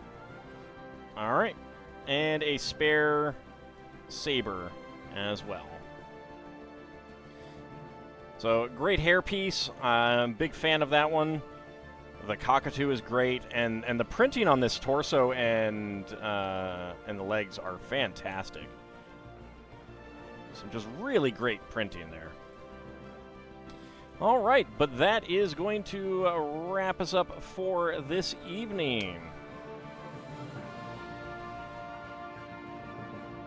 It's having like 8 or 9 identical gray parrots. Those are actually supposed to be falcons. I do like that they're using multiple colors of plastic now to give like a swirl thing to some of the parrots, so they do tend to look different because of that. At least you were back in time for the end of the stream, and you got to see some minifigs, indeed. We did get a new one. Samurai Lady. No, the pirate sets didn't have gray falcons. They had red falcons with printed wings. The gray falcons were from castle sets. I mean, the gray parrots as falcons. Anyway, I want to thank you guys for coming on out. If you haven't checked it out, check out on the Discord my submission to the LEGO Ideas Twist of Nostalgia contest. I'm pretty happy with it. I'm pretty pleased with it. Do check that out. Anyway, thanks for coming out, everyone. Really do appreciate it. Hope everyone has a great night, and I will see you. We will be back, I should say, on Friday. I will go ahead and say what. Well, you can't vote yet, but yes, if I do get into the finals, vote for me. I'll go ahead and say what we're going to be building this Friday. We are going to be building the Shire. So look forward to that. I want to thank you guys for coming on out. Let's go ahead and see if there is anyone to raid right now.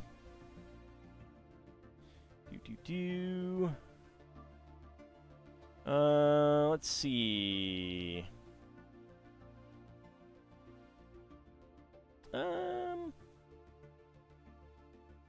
Not really. So, I want to thank you guys for coming on out. Have a good rest of your night. I shall see you on Friday. See you next time, everyone.